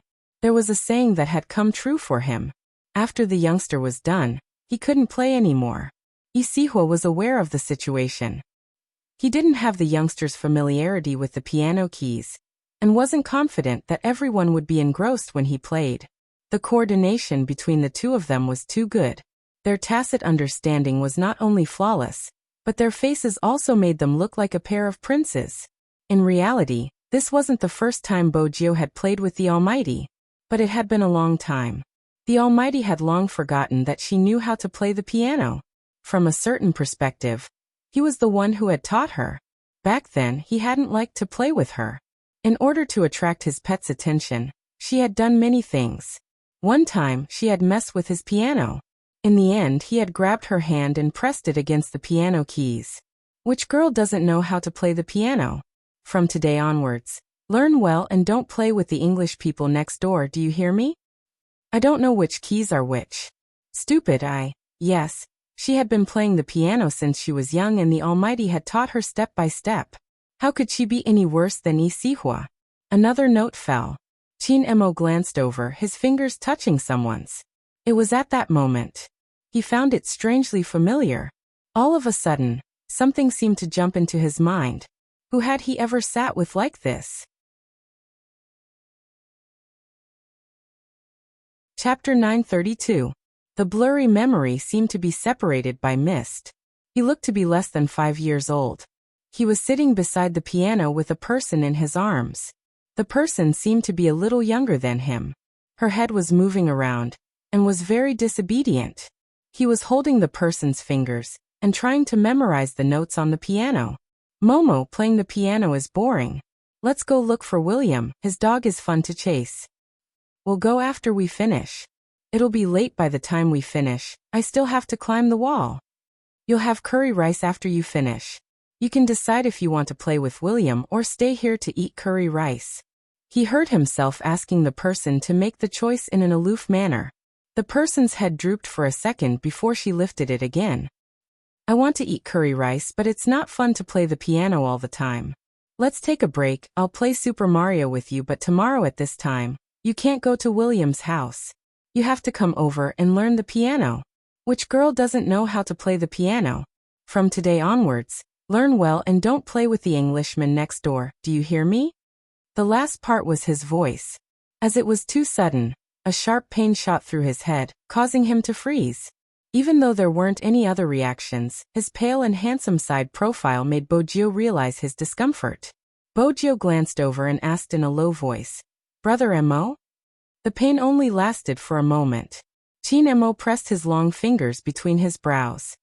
Nothing. As soon as he finished speaking, he stood up and straightened his back. For some reason, he felt like rubbing the young man's furry head. Qin Mo did the same. You played well. The sudden approach made Bojio pause. The warmth on her head was obvious, just like how he had done it when they were young. His breath drifted over, and she could feel the warmth. Bojio lifted her head, her eyes meeting the Almighty's deep gaze. She smiled and pressed her fist against his shoulder. Same to you. The scene was pleasing to the eyes. The atmosphere between the two of them was also unusual. It seemed like a scene from a manga. Almost everyone on the scene was applauding for their ensemble just now. One of the Englishmen held a wine glass in his hand. When he looked at Bojio, his gaze was indescribable. He even turned to his assistant excitedly and asked, Go and find out who this Asian boy is. It was a perfect match. Heavens! I feel like I've met the muse from the script. Yes, sir. I'll inquire at once. In fact, they decided to attend this gathering at the last minute, because of an invitation from an investor. He didn't expect to receive such an unexpected reward. The assistant knew very well that the director had visited more than a dozen acting schools in China to find a role that matched the script. But he was satisfied with none of them. However, there was a Japanese actor that the director had listed as a candidate. That actor was originally a best actor, but the assistant knew that the director was not very satisfied. Until this youngster appeared. The assistant had never seen the director so excited before. It must be because he was too much in line with the character in his mind. He saw it when and came in just now. The middle-aged Englishman wanted to wait until the banquet was over before letting, and be the middleman. The two of them didn't look for anyone, especially the middle-aged Englishman. This time, they had come silently to search for a role. They didn't want anyone to recognize them. With the director's international reputation, the moment the media caught sight of him, it wouldn't matter which country it was from, it would be publicized. This wouldn't be beneficial for them to find the person they needed. The Englishman thought to himself as he glanced at the young man with the devilish smile. He was really too perfect. When the time came, he would dye his hair black and wear the robes of the Republic of China. The mysterious Asian young man sitting in front of the piano would give off a sense of the overlapping of eras. This was the person he had been looking for. He didn't just have an angelic face, he also had a devilish aura. It was a pity that such a person wasn't acting. The Englishman was still excited about his discovery. He didn't know that there were people who had seen his photo and had tried to strike up a conversation with him on several occasions, but none of them had succeeded. It wasn't anyone else, it was Yi Sihua. If he had gone up after the two of them had finished their performance, he would have been asking for humiliation. Hence, before the piano stopped playing, Yi Sihua's men had already left the area. It was because he had retreated from the crowd that he saw the director he wanted to meet. It felt as though he had gone straight from hell to heaven. So what if movie Queen Anne's path was cut off? Now that the director was there, as long as he followed him closely and recommended himself, he would definitely have a chance. Yi Sihua was a man of action. With this thought in mind, he headed in the direction the Englishman had left. On the other side, movie Queen Anne, who was close to the director, had intentionally stood beside He Honghua at the start of the performance. She took advantage of the lingering warmth and smiled. My son used to have high standards, but ever since he met Gio he changed. Madam, he has taught him well. Raising a child like Gio who isn't afraid of my son at all. In the past, there were many people who wanted to be friends with Qin Mo, but they all had ulterior motives. Gio is different. That day, when I saw Qin Mo bring Gio home, I was shocked. After all, my son rarely gets along with anyone and Gio is an exception. But since Gio is so handsome and likable, my son must have been wondering how could there be someone better looking than him. Perhaps that was the reason why they became friends. Now that I think about it, it's amazing. Now that I think about it, it's amazing. He Honghua was shocked when she heard movie Queen Anne's first sentence. She had never expected movie Queen Anne to be Qin Mo's mother. The more He Honghua listened, the more she felt movie Queen Anne was different from the other madams she had interacted with. After all, this person was well-mannered, elegant and magnanimous. It wasn't just an act, but every word and action was embedded in her bones, making her feel comfortable to interact with. Movie Queen Anne intentionally made her son sound more pitiful. She sighed deeply. Madam, don't be fooled by how tall and strong my son is now. He was born prematurely in the past, and I didn't take good care of him. With that, the two mothers found a common point of communication. He Honghua immediately said, My Gio was born prematurely too. He was so wrinkled that I was worried I wouldn't be able to take care of him. I guess so. Movie Queen Anne reached out and held He Honghua's hand. We have to interact more in the future. Both of them are troublesome. He Honghua was delighted. That's right. Oh right, Sister He. I've heard about what happened to you. If you need any help, feel free to let me know. Movie Queen Anne was a capable person. She raised Madam He to Sister He without changing her expression. If it had been someone else, He Honghua would definitely be on her guard. Not only did this person look at her with sincerity, she was also beautiful. Most importantly, she didn't have anything on her that she was concerned about. Her warmth made He Honghua feel as though they were old friends at first sight. There wasn't the slightest bit of pretense. In reality, movie Queen Anne was indeed such a person. I have long wanted to speak to Sister He and have thought of paying you a visit, but I was afraid it would be too abrupt. Today, I heard that Sister He would be attending the banquet, so I specially came over to befriend Sister He. Movie Queen Anne wasn't just expressing her sincerity to He Honghua. She was also saying it for Guorong, who was standing beside them. The way she had asked Gio to move away from the piano was clearly an act of contempt. Movie Queen Anne didn't feel the need to give her any face. At that moment, it wasn't just Guorong. Even Yang Huan's face turned pale after hearing the entire story. It had to be said that movie Queen Anne's words were a slap to the face, leaving no room for negotiation. On the other hand, He Honghua was the most generous and straightforward. You should have said so earlier. If you had said so earlier, we would have met at home.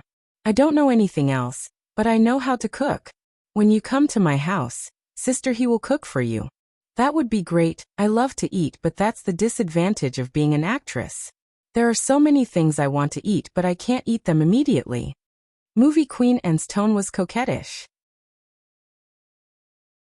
Take today for example. I just want to eat scrambled eggs with tomatoes.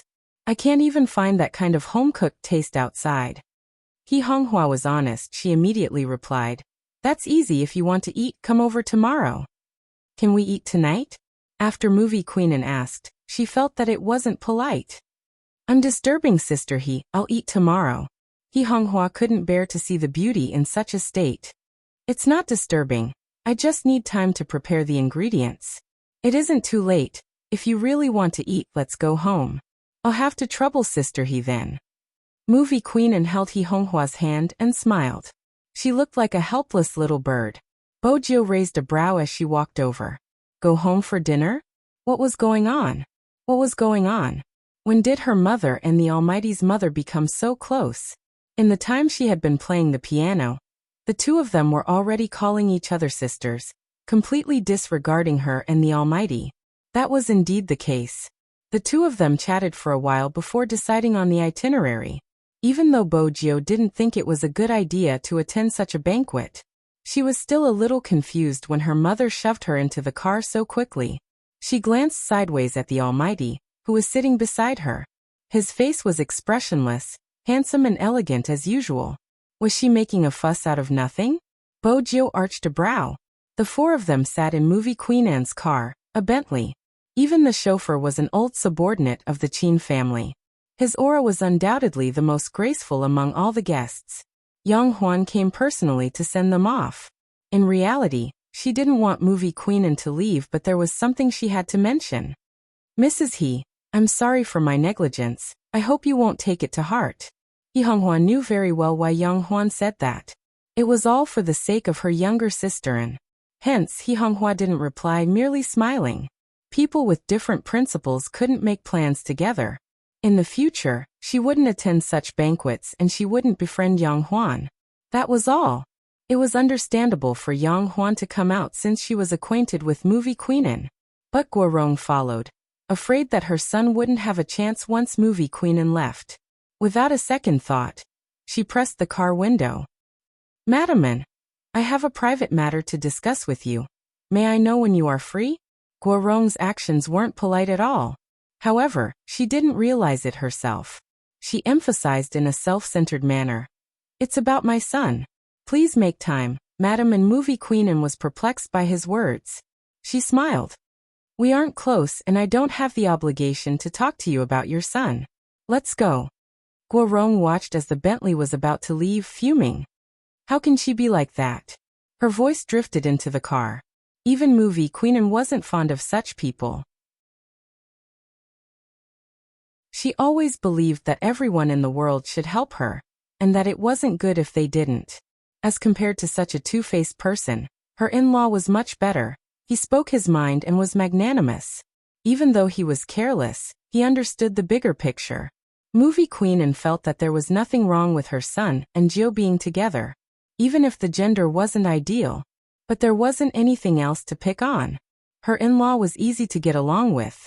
Movie Queenan's next step was to think of a way to win her over, to ask her about her thoughts, and try to get her to accept as soon as possible. Bojio didn't know what movie Queenan was thinking, but from the looks of it, movie Queenan was indeed too passionate towards her mother. She had called her sister he so intimately. Was scrambled eggs with tomatoes that attractive? Bojio didn't understand movie Queenan's actions. It didn't mean Qin Mo didn't understand, but it wasn't the time to point it out since there were still people around. Especially the person beside him, who was still thinking of escaping. It wasn't suitable for her to know his intentions. If he forced her even more, it would be troublesome if he allowed her to leave. Qin Mo's method was straightforward. He would settle her down and not allow her to go anywhere. Once she was completely his, he would talk about other things. With that in mind, Qin Mo reached his hand out, grabbing onto her hand without a change in expression. There wasn't any emotion on his face. There wasn't much emotion on his face, but when his long and narrow eyes looked towards Bojio, it was obvious that he was telling her to be quiet. Bojio didn't retract her hand because that would attract the attention of the two parents in front.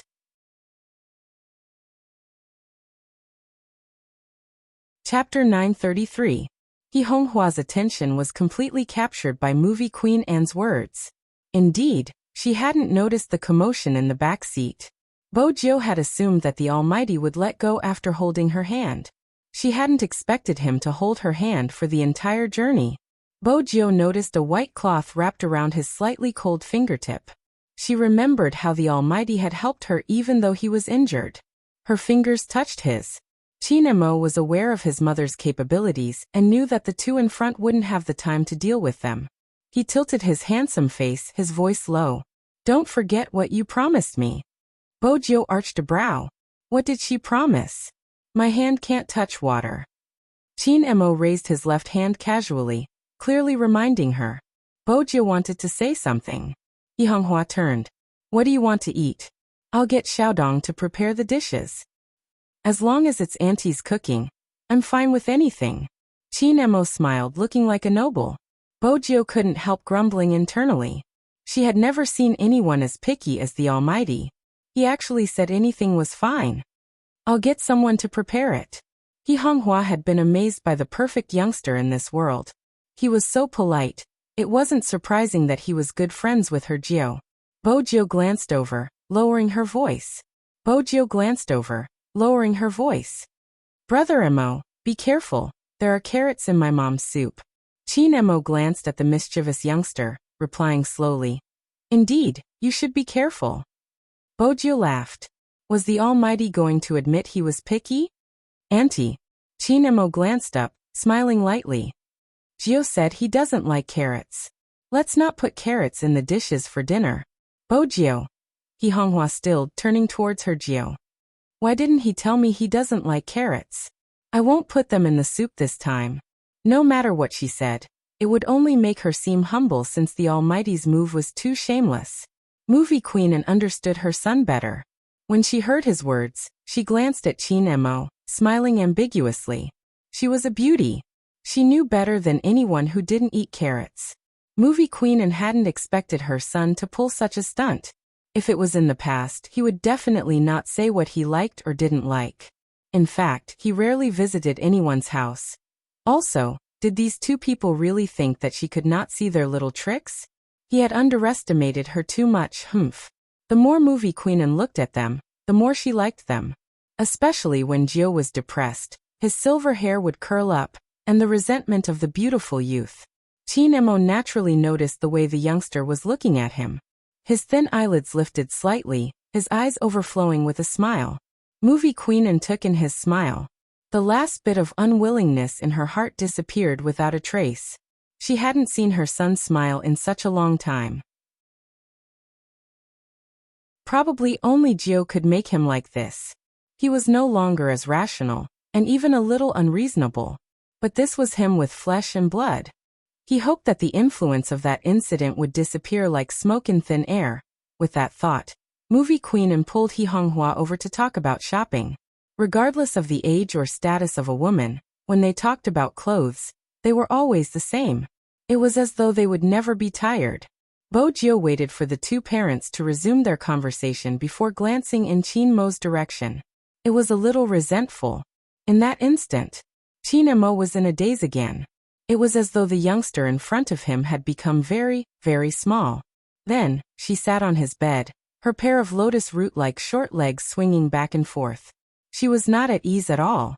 She also looked at him with the same gloomy gaze. She was so noisy that he could not even write a word. Right. Chinemo frowned at his own imagination. Had he been sleeping too little recently? Even images that didn't exist had appeared? But Chinemo was curious about how she had looked like when she was young. On the other side, Guorong was upset that she hadn't managed to stop Movie Queen. She called her son and complained. "That isn't nice at all.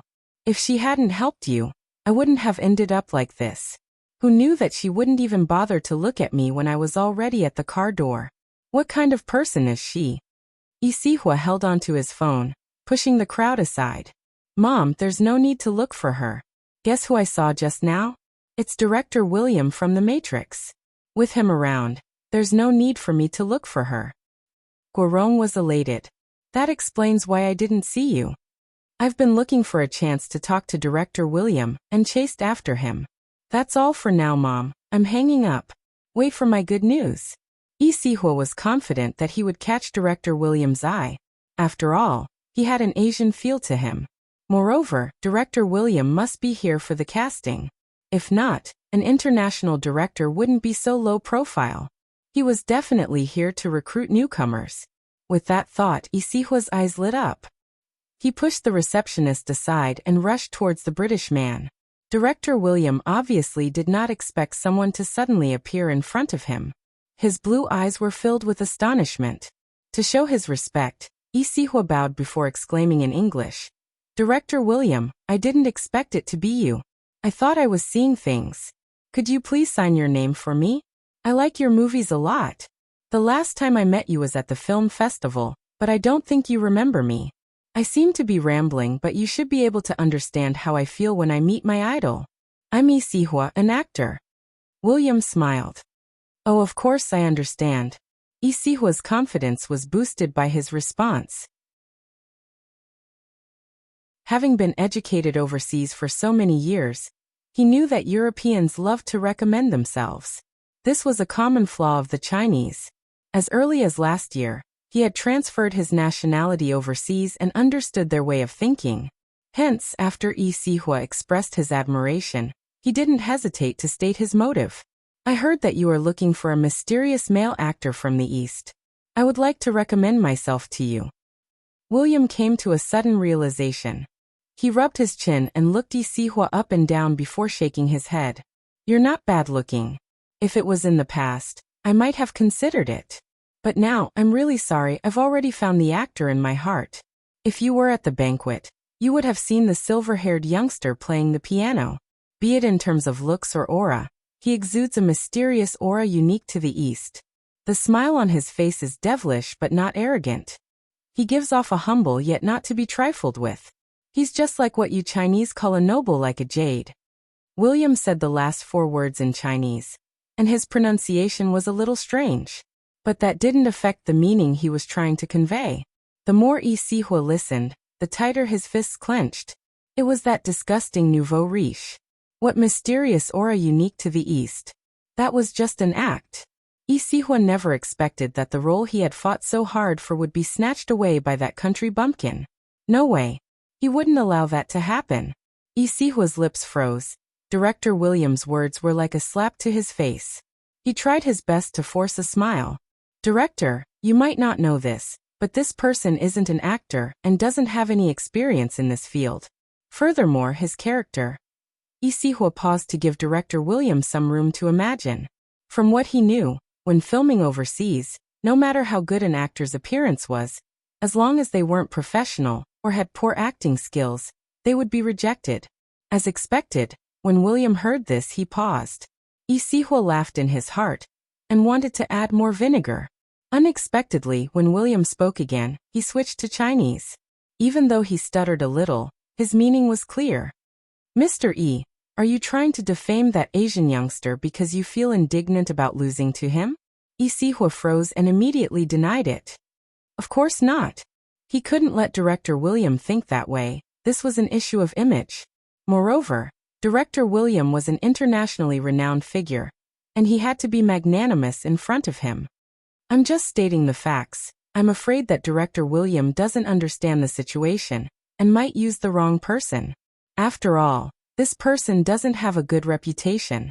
He was originally an esports player, but in order to become famous, he kept provoking his fans. Not only did he create a topic for himself, he even forcefully dragged another almighty to be his CP. If such a person were to join the production team, he would do anything to become famous. From what Mr. E said, you seem to know a lot about this youngster." William's English was much smoother. "Since that's the case, why don't you give me all his information? I'll take a closer look.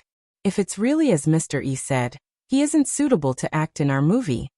Isihua was stunned again. He really didn't want to tell Director William about the nouveau riche.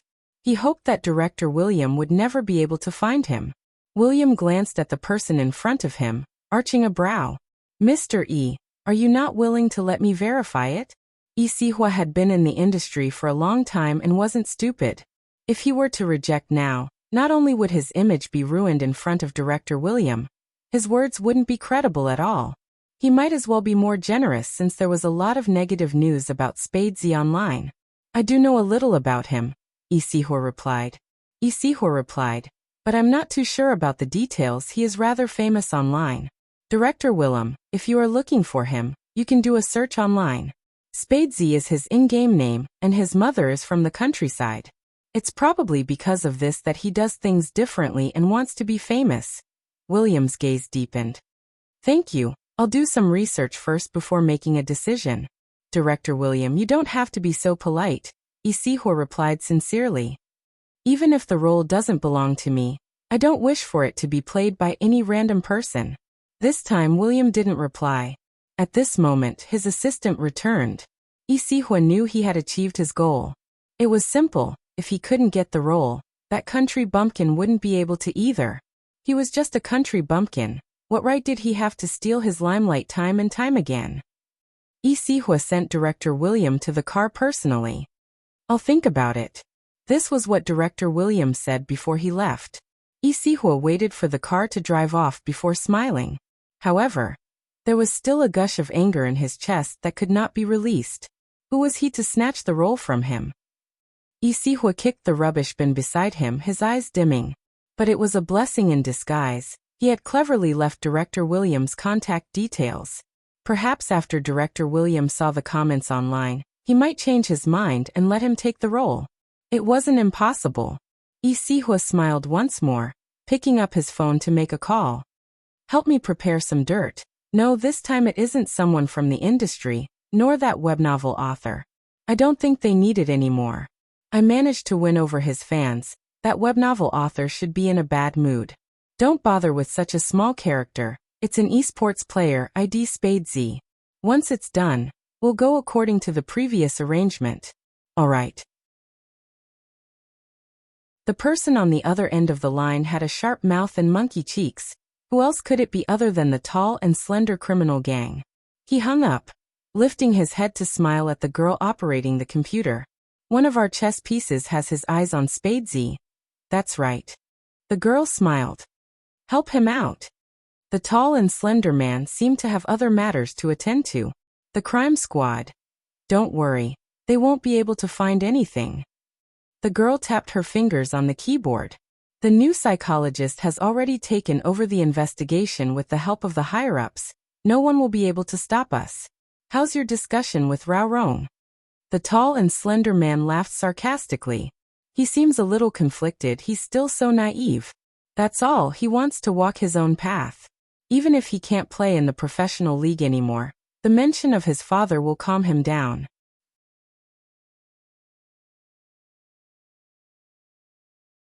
Chapter 934. Ihonghua's bright voice came from outside the door. Jiu, hurry down, dinner is ready. Bo Jiu adjusted her breathing and smiled. All right, let's go down. Ihonghua was still boiling the soup. She went downstairs after receiving a reply. Bo Jiu had always been agile. Even after that, her legs weren't as strong as before, but it didn't affect her standing up. But the moment she stood up, the thing that belonged to someone else spread down her fair legs. She couldn't help but pause. Chinemo saw it as well. The slender figure that had been wearing a shirt bent over, pulling out two pieces of tissue from the side and pinching them. After wiping twice, he carried Bo Jiu horizontally. Shower before you go down. This time, Bo Jiu didn't reject him. The shower wouldn't take long. Chinemo rolled up his sleeves and washed her thoroughly before grabbing a towel to wrap her up. His breath drifted over. Are you cold? Bo Jiu shook her head.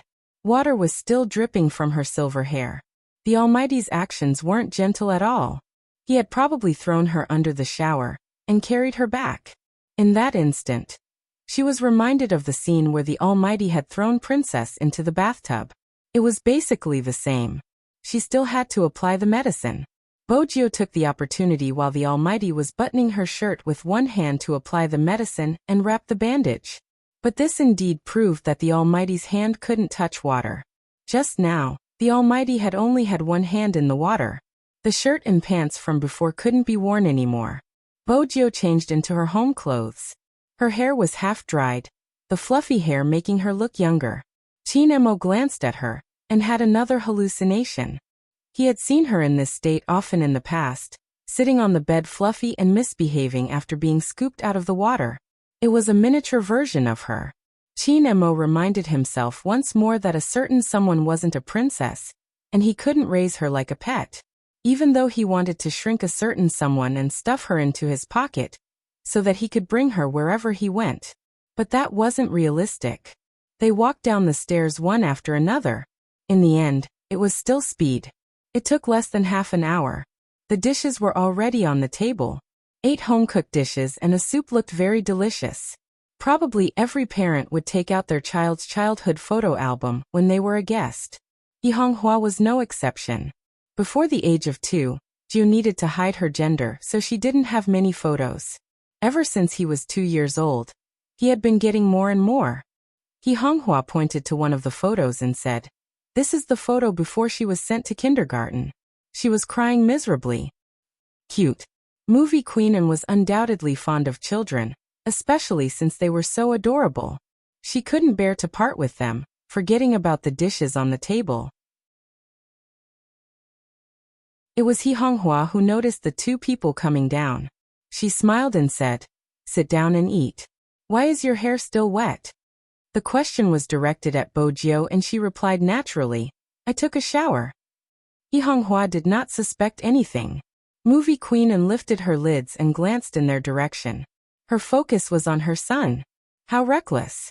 Chinemo was very calm, and it was hard to tell anything from his side profile. Bojiu had a devilish smile on her face. From this, it was hard to tell who was taking advantage of who. Was her son the one at the bottom? Movie Queen felt that it was more likely. She shook her head and passed the photo album over. "Look at Jiu when he was young. Isn't he cute?" She was reminding her son that he needed to take the initiative. Chinemo really wanted to see what he looked like when he was young. His fingers swept across the photo, looking at the child in the photo album. Strangely, even though he had thought so much about a certain someone when he was young, he didn't feel much when he saw these photos. Chinemo frowned slightly, his face as elegant as ever. Naturally, the 2 parents began to talk about their childhood stories at the dinner table. Bojiu listened as she ate. She wasn't surprised since she knew better than anyone what her puppy had been like when he was young. Basically, he had been a spotless doll, ignoring everyone. People of the same age would often wonder why the child was so much cleaner than them. "It's my fault. I always made him wear brightly colored clothes. When he was young, people often treated him like a little girl," Movie Queen said. Bojiu could empathize with him. When she had first met the Almighty, she had thought he was a doll. She had never considered him as a girl. Movie Queen smiled at the youngster. "Did Jiu encounter anything interesting when he was young?" Bojiu glanced at the Almighty, who was frowning as he ate. She couldn't help laughing. "I'm different from the Almighty. No one thought I was a girl when I was young." Hearing this, Chinemo put down his chopsticks and glanced at her casually, as though he was asking her to be taught a lesson. Bojiu's smile deepened. When she caught his gaze, she changed the topic. "But when I was young, my best friend looked like a girl. When I first saw him, I thought he was a doll. At that time, I didn't have any concept of suits. I only knew that his hair was tied up in a bun, so he should be a girl. He was fair and pretty but cold. I couldn't help but want to play with him and bathe with him, but he always despised me. There was once when I climbed over the wall and entered his bathroom. That was when I realized he was a boy. That explains why he would always frown whenever I pounced on him." A small ponytail. Movie Queen's eyes lit up. "I used to love to tie Mo's hair, but he decided to cut it short on his own, so I couldn't do it." With that, Movie Queen paused. "Jiu, don't be fooled by Mo's looks now. He was adorable when he was young." "I believe you." Bojiu felt that her puppy was adorable, cold and aloof. Movie Queen chatted happily. "It sounds like you have a good relationship with your friend. Are you still in contact?" "I guess so." Bojiu took a bite of the food.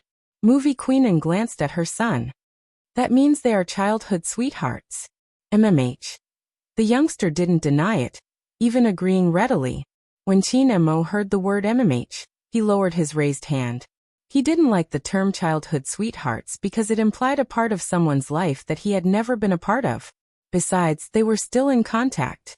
With that in mind, Chin-mo clenched his fists, his chest tightening. They were still in contact. Who could it be? There were only a few people around her.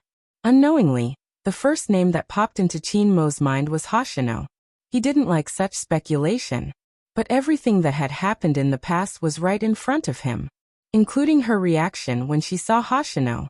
He had never seen her look at anyone with such a gaze. There was an undetectable reluctance. What was so good about a person, and how important was he to the other party for her to be reluctant to part with him? Chin-mo's gaze dimmed. When he raised his hand again, his aura was much colder.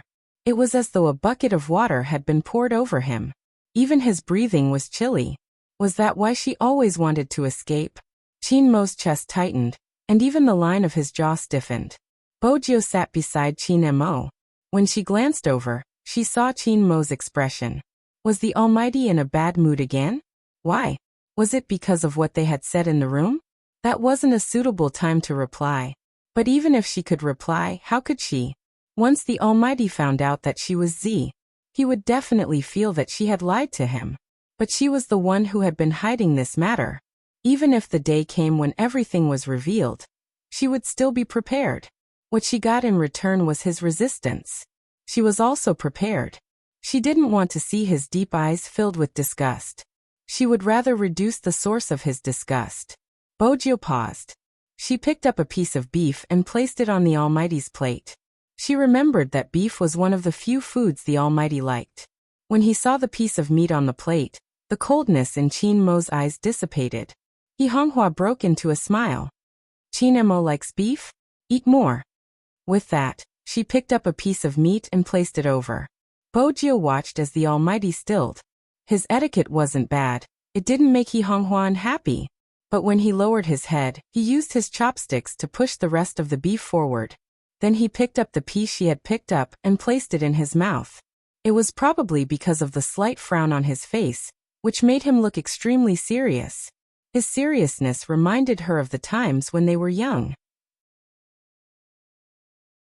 He would sit on the bed and wipe her hair with a towel. He would even warn her not to barge into his room. Ever since then, she hadn't entered his room. She had stayed on the balcony to watch him write. In the end, she didn't know why, but he was probably afraid that she would destroy all the plants he had been growing. He had opened the window to let her in, saying that he would only keep her for one night. That day, Bojio had washed herself especially clean, afraid that her puppy would dislike her again. Fortunately, her puppy had lifted the blanket coldly and told her to lie still. It was difficult for her to stay still, but her puppy's voice had been pleasant. He had opened his fairy tale book and read her a bedtime story. Sometimes he would reach out and stroke her hair. He had told her seriously that as long as she didn't play with William, he would read her stories every day and let her sleep on his bed. Between William and her pet, she would definitely choose her pet. Back then, he hadn't allowed her to do many things. That included eating potato chips on his bed. But after listening to his stories, she would feel hungry. He would sweep her a cold glance before heading downstairs to bring food up, just like a little prince. At that time, he had already cut his hair short and was wearing cotton pajamas. His features were still prettier than hers and his body was soft. Indeed, she couldn't judge a person based on their childhood. Bojio would never have expected that her puppy, who had always been softer than her, would have such sharp edges. Which part hadn't changed? It was those eyes. Beneath his thin eyelids was a pair of deep and narrow phoenix eyes. Ever since he was young, he had been different from others. Nice to look at. A familiar voice asked. Bojio arched a brow. You've been looking at me since a while ago. Chin-mo took the chance when He Honghua went to scoop the soup, turning to press a cold breath into her ear. What are you thinking about? Haven't you slept enough? Bojio was thick-skinned. The best way to deal with someone as scheming as the Almighty was to remain silent. But the next question made her pause. The Almighty asked, "Is this childhood sweetheart the scheming boy you told me about?" Scheming boy? Bojio couldn't help wanting to laugh. But in order not to let the Almighty know, she nodded seriously. Chin-mo watched her, his gaze deep. Stay away from him in the future. Bojio laughed so hard her shoulders were shaking. So the grown almighty was so hostile towards her when she was young. Chinemo couldn't understand why she was laughing. In the end, the dinner ended. He didn't get a clear answer. Chinmo's aura was much colder than before. But no matter how bad his mood was, Chinemo wouldn't show it in front of He Honghua. Movie queen and was the best. Even Chen Xiaodong was impressed. After all, he had never seen Madame become friends with anyone in such a short period of time. Movie queen and was the first. Moreover, they seemed to be getting along well with each other. They didn't even notice the change in time. This time, Movie queen and came back not only for her son, but also because there was a role that suited Jiu. She wanted to try persuading him to see if he would agree. But it was obvious that today wasn't a good time. With her son around, she wouldn't be able to get the role. After dinner, Movie queen and stood up with a bright smile. It's late, Mo and I will be heading back first. Sister He, let's meet another day. We can watch their competition together. No problem, He Honghua agreed readily. When they left, everyone was sending Movie queen and off. I have something to discuss with Jiu in private. You can head back first. He led Bo Jiu to a fork in the road. There would always be a fork in the villa district. For places with good greenery like this, there would be a street lamp installed in the area with lush leaves. The afterglow of the lamp shone on Chinmo's face, a mesmerizing handsomeness. Bo Jiu couldn't help calling him a demon.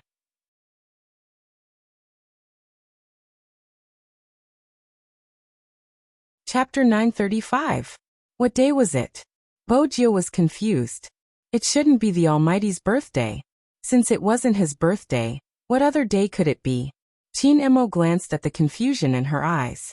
He frowned and said coldly, confession. What confession? Bo Jiu was confused by the hint. That handsome, mixed-race face inched closer to her, bringing with it an aura that made her restless. It's been 30 days since I confessed to you. The 30th day of his confession? Bo Jiu stilled. She hadn't expected the Almighty to remember such a day. It wasn't easy to reply, but she couldn't ignore it. Time flies. Back then, Brother Mo, you were really. I was afraid you would turn gay. Bo Jiu smiled mischievously. She had the upper hand when she had first met the Almighty. Now, she couldn't tease him even if she wanted to. Chinemo watched her beautiful eyes, speaking leisurely. Even if I turned gay, you were the one who did it. Don't change the topic. I definitely didn't change the topic. Bo Jiu felt that this position was too dangerous. If she wasn't careful, the Almighty might take advantage of her. Hence, she straightened herself. This time, the Almighty wouldn't do anything to her. There were still parents peeking over from time to time. The Almighty wasn't someone who didn't know his limits. Chinemo was indeed someone who knew his limits. But he swept a glance at the fox-like youngster, his tone calm. When are you going to give me a status? Do you want to sleep for free? Bo Jiu choked on his words. Give her a status? Sleep for free. I thought you would remember or at least give me something. I didn't expect. Suddenly, the voice beside her seemed to have sunk. Even the person standing there seemed to be an indescribable loneliness.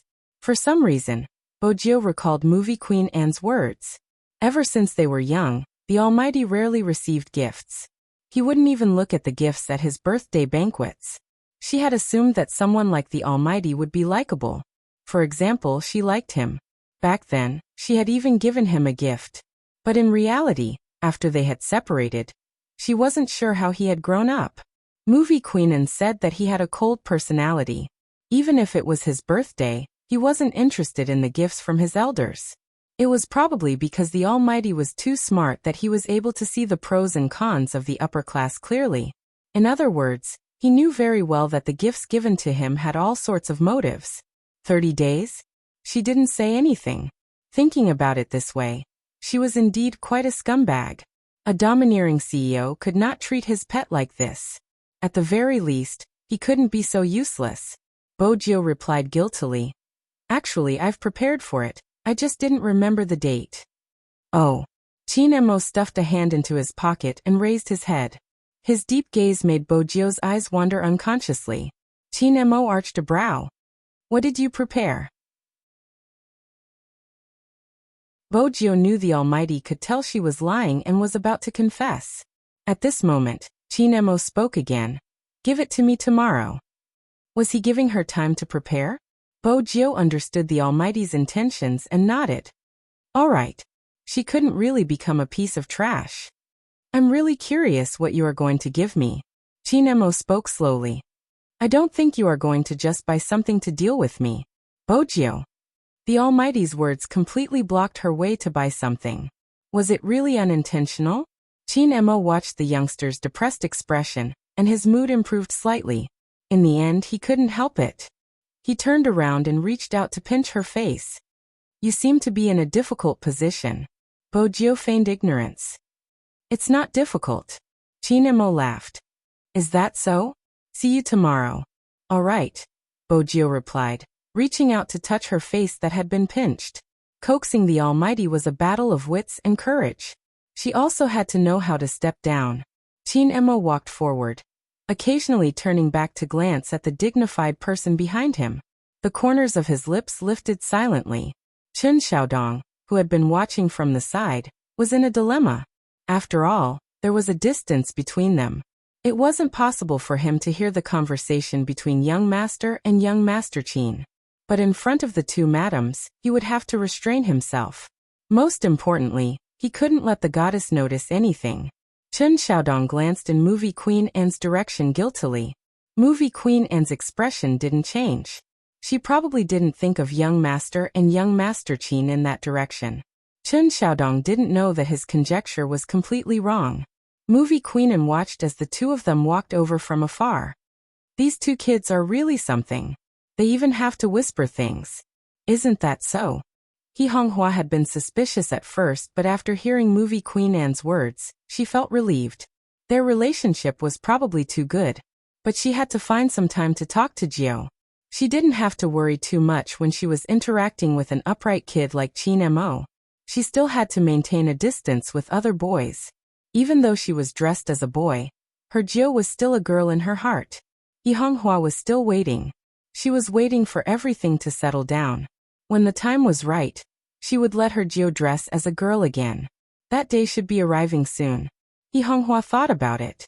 She had to work harder and take back everything that she had lost in the past. But Jiao's identity was special. She had to think about how to dress as a girl again. Everyone had different thoughts. Bojio's mind was filled with thoughts about what to give the Almighty. Even after Movie Queen Anne and Chinmo's car disappeared into the night, Bojio still hadn't come up with a good idea. What should she give? Bojio was still thinking about this question when she lay on the bed. In the extended Lincoln, once there wasn't anyone else, Movie Queen Anne became more direct.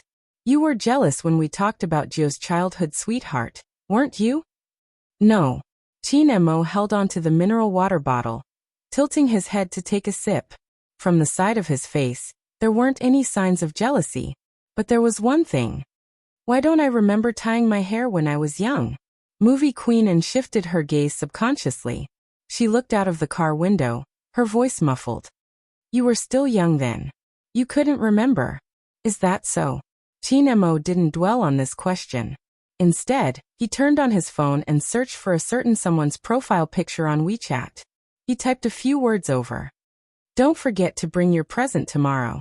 After Bojio received the message, she couldn't fall asleep. She tossed and turned for a while before a thought struck her. She smiled and stood up, walking towards the basement she had remodeled. The moment Bojio entered, the three pure white ultra-thin laptops lit up at the same time. Silver icons flashed, just like a scene from a blockbuster movie. If it was something she had personally made, the Almighty might like it. She followed this train of thought. Bojio opened the game official and found the video of their team's competition. With a click of her mouse, she saved, edited in terms of operation. It wasn't complicated. But it took a lot of time. If she wanted the camera to have a sense of story, she had to find the scene bit by bit. The night sky outside the window was getting darker. Bojio sat in front of the computer, her left hand on the keyboard while her right hand clicked on the mouse. Her beautiful silver hair was messy, but she didn't seem to have any intention of stopping. The Qin family. The lights never went out. This was a unique characteristic of the military compound. Regardless of the time, There would always be soldiers on duty and patrols. Movie Queen Anne stood in front of the floor-to-ceiling window, watching the swaying white poplar with a heavy heart. It wasn't because of her, but because of the question her son had asked her in the car. Madame Zhang brought a cup of tea over. "Madam, did you have a bad chat with Madame He?" "Of course not." When Movie Queen Anne smiled, there were dimples on her face. "Sister, he is a straightforward person and doesn't forget her roots. There aren't many people who can maintain their character after entering the business world. She doesn't compete or lie to herself. A woman is weak, but a mother is strong. Jiu has a good mother." Madame Zhang laughed. "It seems like the rumors aren't entirely trustworthy." "It isn't at all." Movie Queen Anne lowered her head to take a sip of tea, her brows still furrowed. Madame Zhang was confused. "Then Madame Zhang, what exactly did Mo go through to lose a portion of his memory?" Movie Queen Anne's question had become a taboo in the family ever since. Madame Zhang didn't know how to answer. No one would be able to forget the young master, who had come down from the private plane with blood dripping from his fingers. At that time, his thoughts had been in a mess. Movie Queen Anne knew she wouldn't be able to get an answer. Hence, she took a deep breath. Now he has started to interact with criminals again. "Madame Zhang, I'm worried that the past will repeat itself." "Madam, don't worry. With young Master Jiu around, it won't happen." Movie Queen Anne broke into a smile. "You're right. Once one thought things through, they would gradually let it go. It was the same for everyone. What they couldn't let go would always be the injustice." In the club, Rao Rong looked at a screenshot of the news. His hand tightened around the mouse. It was an old piece of news about $1 million of embezzled money found in a policeman's house. Because of the double-crossing, the policeman didn't have a good ending. Rao Rong hadn't believed this piece of news at all. He wanted to clear his father's name. When he was young, he had tried many methods. Time and time again, he had hit a wall. He had been expelled from the club and in the end, he had lost all hope. Rao Rong wanted to know who had killed his father. Why had the $1 million appeared in his house? He could only rely on that person. That was reality. He had no choice but to lower his head. "Captain." Lin Chuntao rubbed his eyes, switching on the lights. His hair was a mess. "Are you still thinking about the competition?" Rao Rong closed the page and stood up, replying faintly, "MMH." Lin Chuntao grabbed his short hair. "It's the team that can't keep up with you. Actually, I have thought that it would be better if Captain went to another team." "It's not that." Rao Rong walked over, glancing at the red mark on his face. "Go to sleep." "Oh." Lin Chuntao agreed, but he didn't stop. Ever since Qin Mo got together with Little Spade, his playing style has changed. He's sharp and shameless, getting addicted to the jungle. It's hard to defend against him. Rao Rong paused. In the beginning, that was his playstyle, but it changed. His hand injury was one reason, but as the captain of Supreme Alliance, his first reaction was to look at the big picture, which made him lose his sharpness. Until Spadesy appeared. The Supreme Alliance today is very strong. It was a pity that he could no longer compete with his opponent in a fair and square manner. Rao Rong didn't tell Lin Chuntao that. The night continued to fall. The best international hotel in Jiang City was frequented by successful people from all over the world. Director William's Chinese wasn't as accurate as his son's. Fortunately, his son had translated the comments online and sent them to him. He had also mentioned that he would be flying to Jiang City in the next 2 days. It had to be said that William was hesitant after reading the comments. Should he invite the youngster over? He despised people who didn't have a bottom line just for the sake of fame.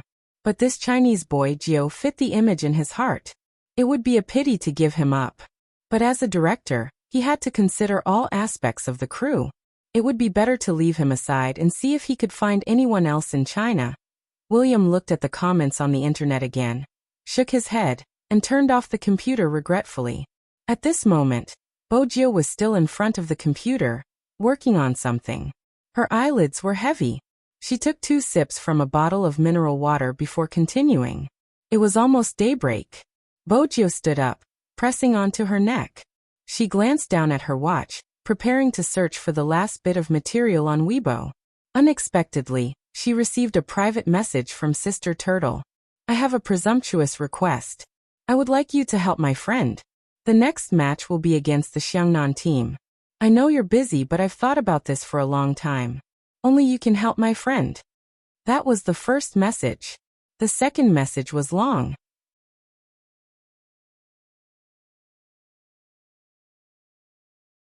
Chapter 936. Web novelist?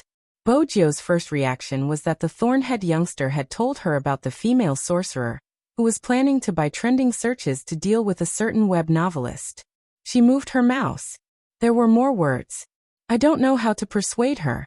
She asked me a question that I didn't know how to answer. She asked Sister Turtle, why aren't they blaming a thief? Why are they blaming me instead?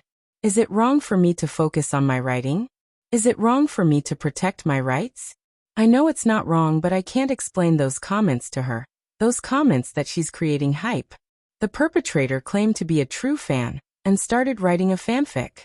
Using that as a foundation, he stole the entire framework and published it. In the past, I even tried to persuade my friend to bear with it. This is how the industry is. People don't care about hurting the original author. I've always thought that a person's talent can't be stolen.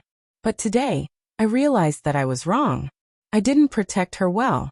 I know how much she loves this industry. But because she loves it so much, she doesn't understand. Why is that? She isn't afraid of being copied or how shameless the perpetrator is. She is afraid that one day the industry will support copyright infringement. What about the people who want to write well? What should they do? They deserve to be stolen. Why should they remain silent? When she asked this question, she lowered her head and muttered to herself, "No one cares." Yes, no one cares. Bojio arched a brow at the last sentence. Her fingers moved slightly. The last time she saw these words, it was at the Fifth Avenue. The person who liked to lie on top of her had left her a letter with bloodstains. "Gio, do you know that no one cares about the victims? They would say, look, she's so well developed, it's no wonder she's targeted. Perhaps there's something wrong with her. They wouldn't say that the bastard deserved it. Gio, why is the world like this? I ask myself every day until midnight. I sit up and stare blankly outside. I'm afraid to make a sound because the moment I say it, the person who helped the bastard will appear. They will say that it's your problem.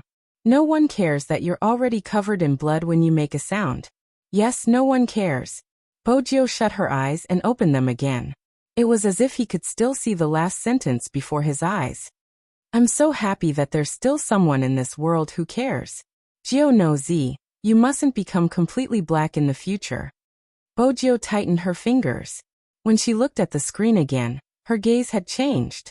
Her typing speed was very fast, and a few words were typed out. Unfortunately, the person on the other side of the computer wasn't there. The sky outside the window had already begun to brighten. Bojio stood up. When she walked out of the basement, there was only a USB in her hand. It seemed like he should make a trip to school. He wanted to see what was going on with Li Shui. As for the Almighty's gift, she would personally give it to him. Bojio lifted her lids and glanced at the clock hanging in the living room. Seeing that she wouldn't be able to sleep for another hour, she found a sofa to sleep. When the sun truly rose. When Chen Xiaodong came out of his room, he saw the young master in his school uniform sitting on the sofa yawning. Chen Xiaodong was stunned. "Young master, aren't you training today?" "Training, go down." Bojio stood up, casually taking a piece of bread and placing it in her mouth. Then she lifted her slanted school bag and swung it behind her, looking very handsome from head to toe. When Chen Xiaodong saw his young master's attire, he couldn't even be bothered to eat breakfast. He hurriedly followed her out of the house. Ever since the regional competition, Bojio rarely appeared in school. Hence, when everyone saw the tall, slender, and silver-haired youngster on the skateboard once again, almost all the students in number 1 middle school were excited. The only person who didn't welcome her was probably the security guard at the entrance. The moment this youngster appeared, he had to look at the top of the wall. He was alone. How could he see so many places? Besides, wasn't it a little too crowded today? The security guard tried his best to maintain his dignity, but waves and waves of people rushed over and attacked him 3 times. Every girl who ran over with her hands covering her face said, "Did you know?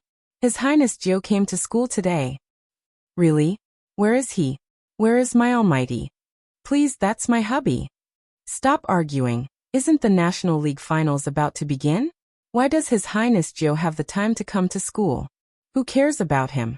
Since His Highness Joe is here, we should capture him alive and take photos." "Ah, His Highness Joe, he's there." One of the girls suddenly reached out and pointed at the entrance of the fifth teaching block. It was indeed Bogio. That head of silver hair and sharp features made the people around the youngster a little dazed. Bogio held the black skateboard with one hand and strolled into the classroom. "Ah!" Screams came one after another. No one would have expected that the gay they looked down on would actually enter the National League Finals and become an esports star with millions of fans. In the past, there might have been people who objected to Bogio being the school hunk. But now, almost everyone acknowledged the title. Even when the other schools said that they only had nerds and they weren't as handsome as them, they simply took a screenshot. Regardless of whether it was the youngster playing games or reading a book with a lollipop in his mouth, it was enough to destroy the school hunks. Is he from number 1 middle school too? Nerd? No. The girls from every school were saying, "Principal, you owe me a spadesy." If Big Black is in our school, even if it's raining or thundering, I won't delay my classes and report every day. Being envious of number 1 middle school for having such a school hunk had become a popular phrase among the students. Hence, when Bogio stepped into the school grounds, it was easy to imagine the scene. How boring. A girl in the crowd scoffed. She brushed past Bogio and sneered. "He's just playing games and has a slightly better face. Do they have to chase after him so much? Have they forgotten what he was like in the past? He wasn't even presentable." Her friend paused for a moment. "Li Shui, that's not very nice." "What's not nice about it?" Li Shui pouted. "He might even cheat during competitions. I played with him previously and his skills weren't that good. How could he be a professional player?" "That's right." A few people who were close to Li Shui spoke up. "He doesn't qualify at all and has a fragile heart. I heard he can't stand his fans talking bad about him." Li Shui chuckled. "Isn't that the same as a certain someone? All right, let's continue playing in the group tonight. My dad has already prepared everything for me. In the future, I won't just publish my book, I'll publish everything you guys have written. As for that person, I'll piss her off, ha ha ha." Did the people in the group notice? Notice what? They support me, and after finding out about this, they feel that the author has a fragile heart. She's the only one who feels aggrieved. I'm not in a good mood today. When we enter the group later, I'll get them to sing for me. These kids are easy to coax. Li Shui, you're really something. But I heard that the author isn't willing to give in. Are we really fine? Infringement of rights has to go through legal procedures. With my dad around, what's there to be afraid of? Once it's trending, I'll make sure she can't survive in this industry. Is that really fine? She has quite a lot of fans. What's the use of fans? Aren't they all on my side? Don't worry, we'll do what we need to do. I've done my research. It's fine, the environment is like that. What can she do? That's good. All three of them had a smug look on their faces. They were still thinking about how to piss the author off. Anyway, someone was helping them. Their current position was true fans who were slandered by the author. No one would think that they were in the same industry. The author was a fool. She was the one who insisted on saying it. Wouldn't she be going against them if she said it? She was really asking for it. But Li Shui lifted her thin lips. She was going to be an author in the future. Once her dad packaged her, she would become popular. Who would know who that woman was in the future? Oh right, if that woman still dared to cause trouble in the future, she would just say that she wanted to borrow her popularity. This was a trick that worked every single time. When Li Shui said these words, she didn't know that everything she said had been recorded. The person who recorded it wasn't anyone else but Bogio. It wasn't hard for Bogio to figure out when the recording had been placed on Li Shui's uniform. Brushing past her was enough to complete the task. Bogio listened to the sound coming from her phone. She sat in the classroom and glanced at the English teacher who had just walked in. She swiped her fingers and logged into her phone, intending to send the recording to Sister Turtle. Unexpectedly, the other side sent a private message faster than her. It's too late. What do you mean by it's too late? Bojio's fingers paused. There wasn't any other message. Until the end of the class. It was a voice message in tears. She couldn't take it anymore. She left. Bojio stood up abruptly. As she walked out, she typed, "Send me your phone number." Very quickly, a string of numbers appeared on the screen. Bojio called her directly. "Where are you?" "The police station." Sister Turtle's voice was heavy. "They said that she committed suicide, and that she had something to do with the maiden's sacrifice." Bojio narrowed her eyes. "The maiden's sacrifice?" "Yes." Sister Turtle's voice was hoarse. "I don't believe that she would commit suicide. She could even endure chemotherapy. How could she not be able to endure such things?" Bojio didn't reply. She didn't know what to say. Her gaze was empty. Sister Turtle's sobs were getting softer. There was nothing else. It was just sobs. There was another sentence. "I don't believe that she would choose such a method to end everything. Why? Why did this happen?"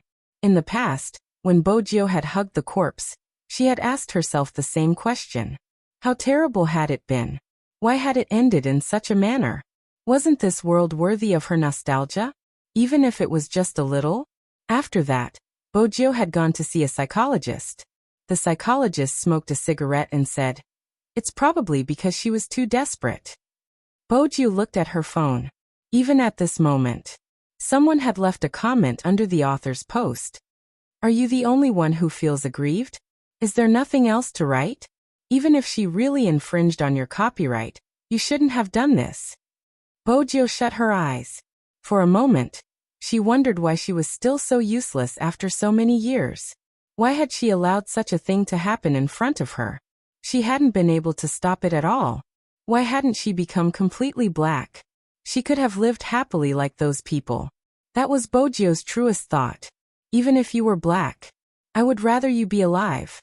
But Bojio knew that some people wouldn't. They couldn't find a way out. They would rather understand or carry on with their lives. It wasn't a long journey from the school to the police station. Bojio saw Sister Turtle sitting on the chair, hugging her. Her tears couldn't stop. She didn't cry, but she just couldn't stop them. Sister Turtle looked at the youngster who had rushed over. She didn't know what she was saying. "She promised to watch your competition with me. She said she wanted to see my idol. She wanted to see how good he was. She even said she would buy a dress with me." Her last sentence. Sister Turtle didn't finish her sentence. Bojio reached out and hugged the person whose shoulders were trembling. It was too painful to lose her. Especially when she had lost her best friend since young. That girl had once taught you to treat others well. But she had never been treated well in her entire life. Bojio clenched her fists tightly, her fingertips digging into her palms. Sister Turtle stopped crying but continued. She even cleaned the house. She said she wanted to show her mother that she was living well outside. Bojio glanced up abruptly. "You're saying that she cleaned the house? When did she do it?" "Last night." Sister Turtle was immersed in her own emotions. Her reply was instinctive. But Bojio's questions were never instinctive. Who would clean the house before committing suicide? It wasn't logical. She didn't pause at all. Bojio walked to the side and dialed a string of numbers. The person who picked up the call was drying his hair. Water droplets flowed down his sharp chin. His bare feet were on the wooden floor. He was dressed in a cotton homewear. His features were clear and handsome. Gentle as jade. These 4 words were the most suitable to describe him. Who else could it be other than Hoshino? Bojio lowered her voice. "Hoshino, I need you to help me check." Bojio's tone deepened. Hoshino placed the towel on the table. His beautiful eyes shone brightly. "You think she didn't commit suicide but was murdered?" "Yes." Bojio didn't deny it. "That's why I need you to find more detailed information to prove my theory."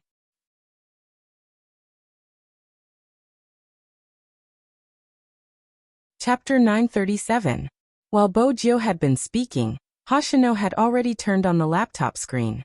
As soon as he said the word good, His fingers, which were tapping on the keyboard, suddenly stopped. "Z, this isn't that simple. I agree with you, she didn't commit suicide, but there's a video that isn't good for her. The video shows that she has a mental problem." Bojo walked further away. "What video?" "I'll send it to you."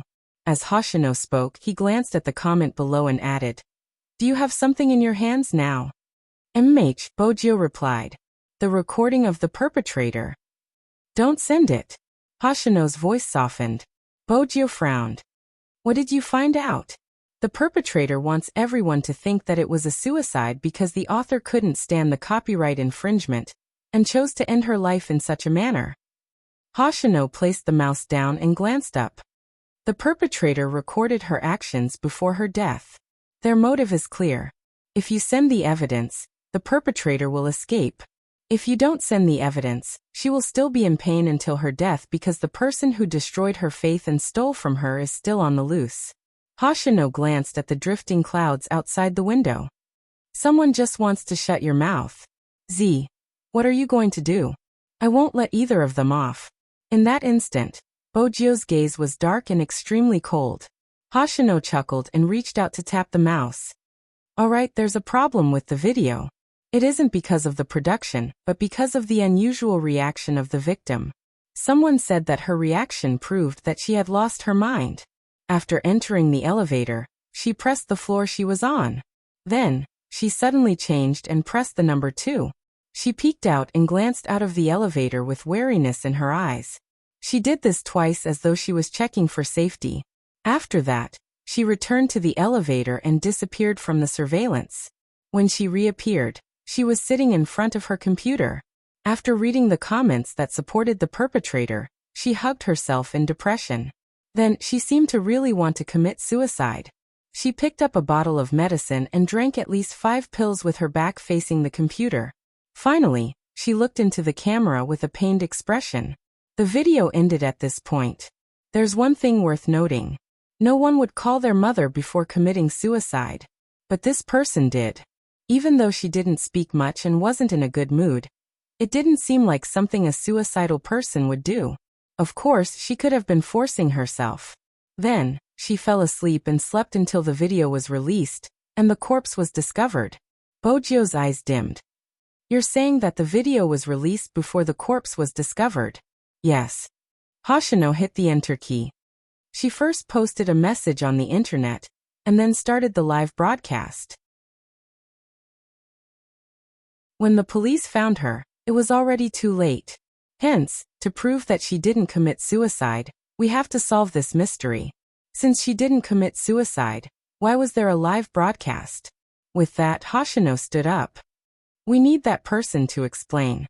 She has to analyze the victim's actions and find a logical explanation." Bojo glanced up. Hoshino walked to the window and said the name that both of them thought of. Chinemo. After Hoshino finished speaking, Bojo paused.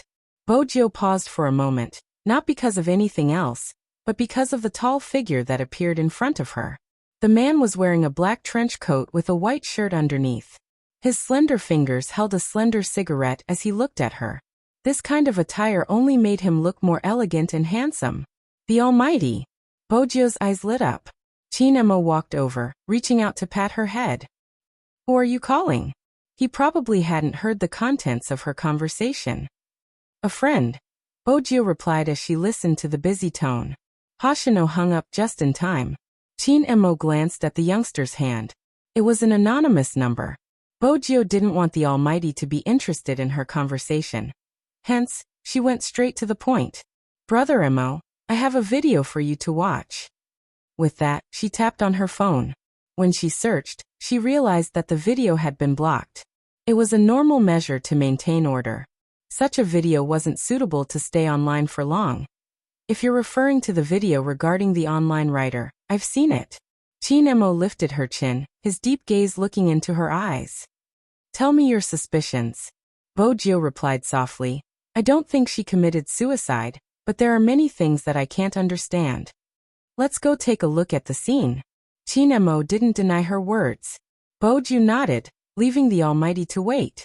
She walked over to speak to Sister Turtle before returning to Chinemo's side. "Let's go." Chin Emo glanced at her. It seems like you already knew about it. Why didn't you call me? It wasn't an easy question for Bojio to answer. Chin Emo didn't continue asking because 3 people were walking over from the side. Bojio recognized one of them. It was Li Shui, the one who had infringed on her copyright. With such a huge incident, the police would definitely ask her to come over to give a statement. But before they reached the station, Li Shui couldn't help but complain. What is going on? She has a fragile heart and yet, she wants me to suffer as well. The policeman wasn't a hot-blooded person. He couldn't take it anymore and turned to glance at her. You had a conflict online, and you infringed on her copyright. She isn't fragile, right? Uncle, don't spout nonsense. Li Shui raised her eyebrows. All I did was create a fan group and write some fanfiction. I used to like her book quite a lot. She, as an author, has wronged me like this. I haven't even had the chance to complain about it. It's as if she's the only one who's wronged. But after the incident last time, I've already given up on the book. The person beside Li Shui laughed. Sir, we are here to solve the problem. It isn't good to be so harsh. There are many plots in this industry. It's just a joke. It isn't an infringement. As for my client's fan group, it isn't against the law, right? At the end of the day, the victim's mental fortitude was too weak. She should have gone to see a doctor if she had mental problems. Why did she end up losing her life? That's right. Li Shui wasn't wrong. The book she had imitated was selling well. It wouldn't be long before it would be released into a movie. She wasn't happy about this. Her fans are brainless. They keep finding trouble with me. I wasn't the one who asked her to die. You police should take care of them and stop them from slandering me. Bojio clenched her fists as she listened to them. She clenched her fists until her palms were red. Only then could she control the violence in her heart. The evidence in her hands was enough to make this person pay the price. But now wasn't the time. Because she knew very well what kind of comments there were on the internet. The victim was dead. The people were still talking. She really has a weak mental fortitude. It's better for someone with a fragile heart to stop writing novels. I saw Li Shui's novel. It's good. Even though it looks similar, aren't all plots like this? I was going to get her to apologize to Great Master Li Shui. She's so annoying. Now she's finally quiet. I've seen the video. She's just a mentally ill person. Normal people wouldn't behave like her. Bojio had always believed that the dead were the most important, especially those who had died unfairly. But it was obvious that some people didn't think the same. That person was no longer around. The comments that left her with cuts and bruises wouldn't stop. Hence, he couldn't allow her to leave with such an ambiguous ending. Bojio was probably clenching her fists too tightly. Chin Mo's hand landed on her wrist. He pulled her up, his voice calm. Open up. Bojio paused, looking at the Almighty. Chin Mo seemed to be at his wit's end. He suddenly leaned forward, planting a kiss on her fist. This time Bojio opened up. It was a natural reaction. She hadn't expected such a move from the Almighty. Chin Mo watched the red marks on her palm. His eyes dimmed. I didn't know you had such masochistic tendencies. I just used a little more force. Bojio was embarrassed. She found an excuse. I'm probably too good at fighting and can't control my strength. Do you know that person? Chin Mo tapped the youngster's palm. Bojio shrunk in pain. Which one? The one who spoke. Chin Mo held the youngster's hand. Holding it in his hand, Bojio reluctantly allowed herself to be held by the Almighty. MH. She didn't speak much. It wasn't like her usual self. Chin Mo glanced over, combining what he had heard and his understanding of a certain someone. You have evidence of this person? It wasn't a question. Bojio paused before asking. How did you know? I can tell. Chin Mo glanced at her, his gaze unwavering as he walked forward. Why didn't you post it? Bojio puffed up her cheeks. I can't post it. Seems like you're abiding by the law now. Chin Mo couldn't help pinching the youngster. Bojio was dumbfounded. Don't worry. Chin Mo's gaze deepened. I'll let you post it. Anyone who does it will receive the punishment they deserve. Bojio had always known that the Almighty was different. regardless of how things changed around him. He was like the brightest star in the sky, untainted by any dust. Chinemo paused in front of the Hummer. Shouldn't you do something to make me happy? Bojio understood. She smiled devilishly and leaned forward, wanting to kiss the Almighty. Unexpectedly, the Almighty pressed her head down, his brows slightly furrowed. You want to kiss me? What else? Bojio arched a brow. Present. Chinemo reminded her faintly. So that was the reason. How awkward. She thought the Almighty wanted her to kiss him. If you really want to kiss me, you can kiss me too. Chinemo lifted his lips into a smile. It was obvious that he knew what she was thinking. This time, Bojio didn't fall for the trap. She reached into her pocket and took out a USB. That USB flash drive was obviously not an ordinary USB flash drive. It wasn't just the material but also the appearance. The word 9 was engraved on the silver surface. Pushing it to the side, it was an electronic cigarette lighter. This wasn't the only USB Bojio had given him. In fact, as early as when she was young, the night before she left with her father, she had placed a USB drive like this on his cabinet. Now that she thought about it, the Almighty probably hadn't discovered it. Or perhaps he had, but he had forgotten about it. Is it for me? Chinemo asked. Bojio wanted to tell him how to use it. Chinemo moved his hand to the side. Why? Do you want it back after giving me a present? No, Bojio replied.